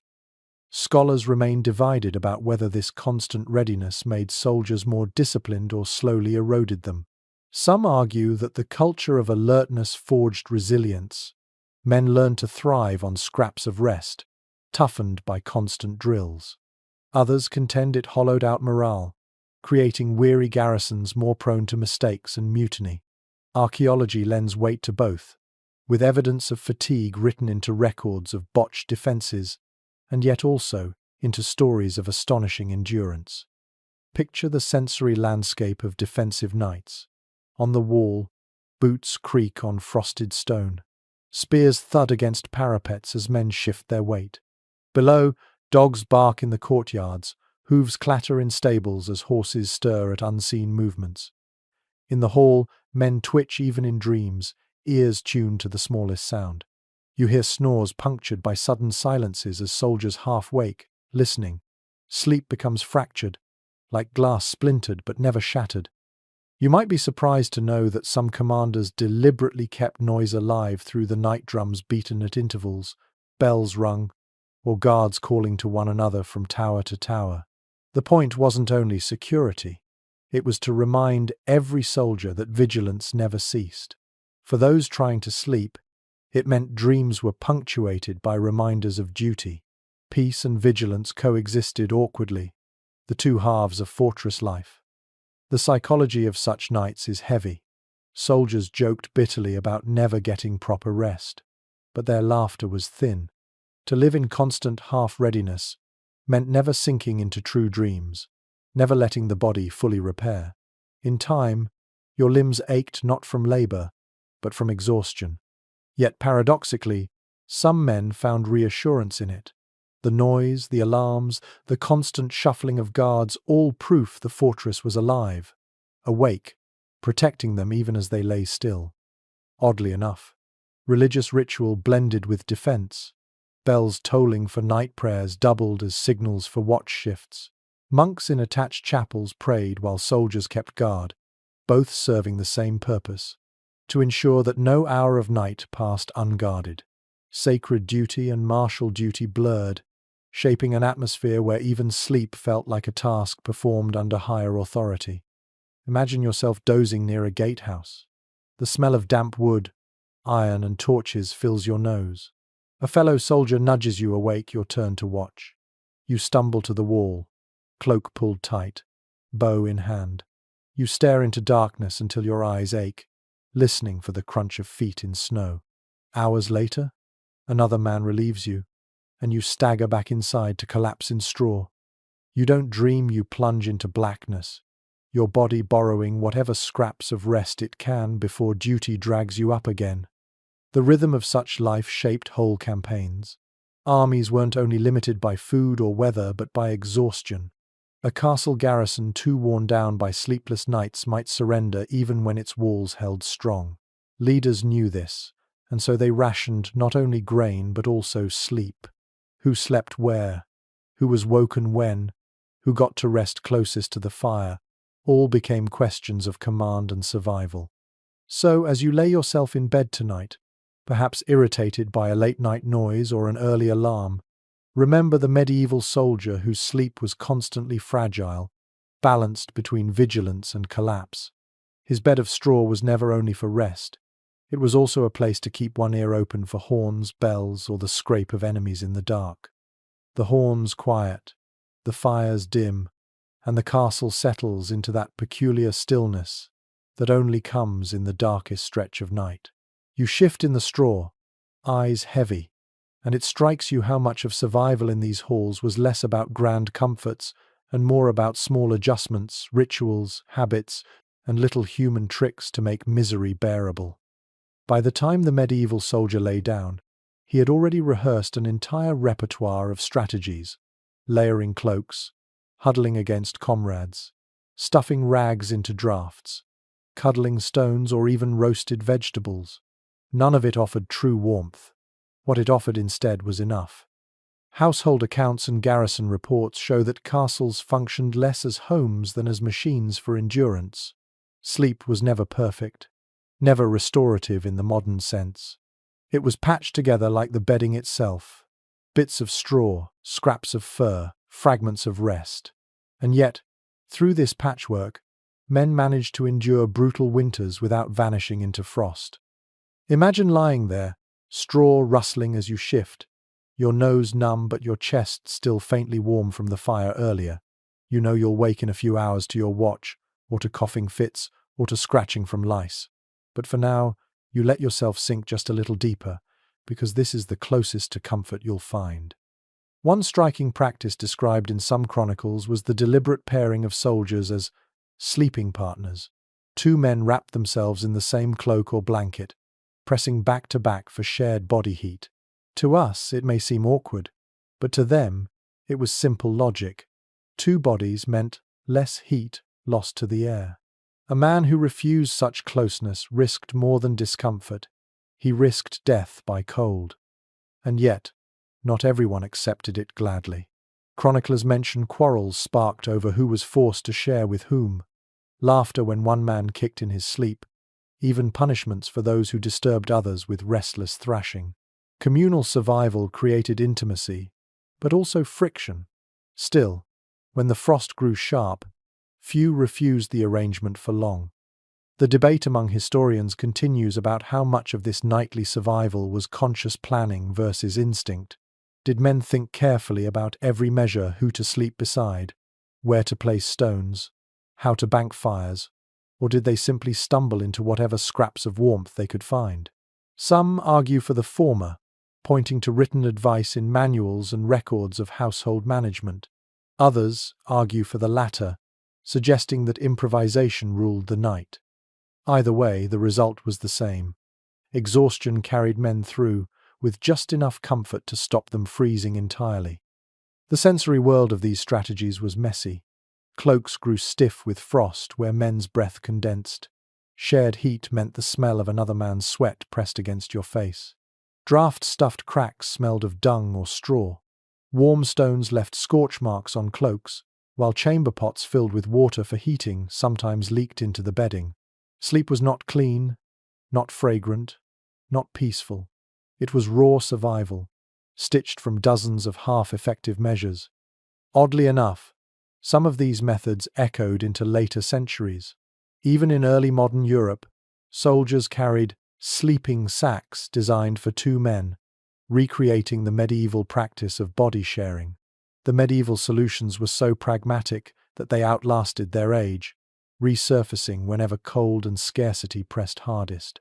Picture the castle hall now, its 100 small improvisations layered together. Cloaks pulled over heads, straw stuffed against walls, herbs sprinkled in bedding, stones glowing faintly, men curled in clusters like animals in a den. The fire in the hearth sighs, smoke, drafts still whistle through cracks, and coughing echoes faintly, but through it all, men sleep. Not well, not luxuriously, but enough to face the dawn. The psychology of this cannot be overstated. To accept that misery was normal was itself a survival skill. Soldiers didn't expect softness. They expected cold, hunger, and noise. The small comforts, a warmed pot, a borrowed cloak, a whispered prayer, were magnified by deprivation, turned into treasures. Hope didn't come from erasing discomfort, but from finding moments where discomfort dulled. And so you drift, in imagination, into the rhythm of their world. Sleep broken by watch duty, warmth traded for smoke, straw traded for vermin, privacy traded for survival. Yet somehow, night after night, soldiers endured. When dawn broke, the hall reeked of smoke, sweat, and straw. Men stirred, stiff and aching, eyes red from smoke and sleeplessness. But they rose, buckled on armor, and carried out orders. They had survived another night in stone walls that cared little for their comfort. That was triumph enough. Now, dim the lights. Let your body loosen, your breath slow, your eyes close. Picture the castle fading behind you, the smoke thinning, the snoring softening, the drafts falling still. You are not on stone straw tonight. You are wrapped in clean fabric, in silence, in warmth that does not vanish when the fire dies. The struggles of medieval soldiers are behind you, woven into history, lessons of resilience carved into cold stone. Allow yourself to imagine them not as miserable wretches but as fellow dreamers who, despite everything, still found rest where they could. Let their resourcefulness be a quiet reassurance. If they could sleep through smoke, lice, and fear, you too can let go of today's noise. The fire inside your own home hums steady. The air is soft. The sheets are gentle. You are safe, warmer than any knight in his feathered bed, warmer than any soldier in his smoky hall. You have what they longed for, true rest. So breathe slowly. The night outside is vast but harmless. Let the stone walls of history dissolve into the distance. Let warmth cradle you. Let sleep arrive, not as defiance, but as welcome peace. Sweet dreams until morning comes.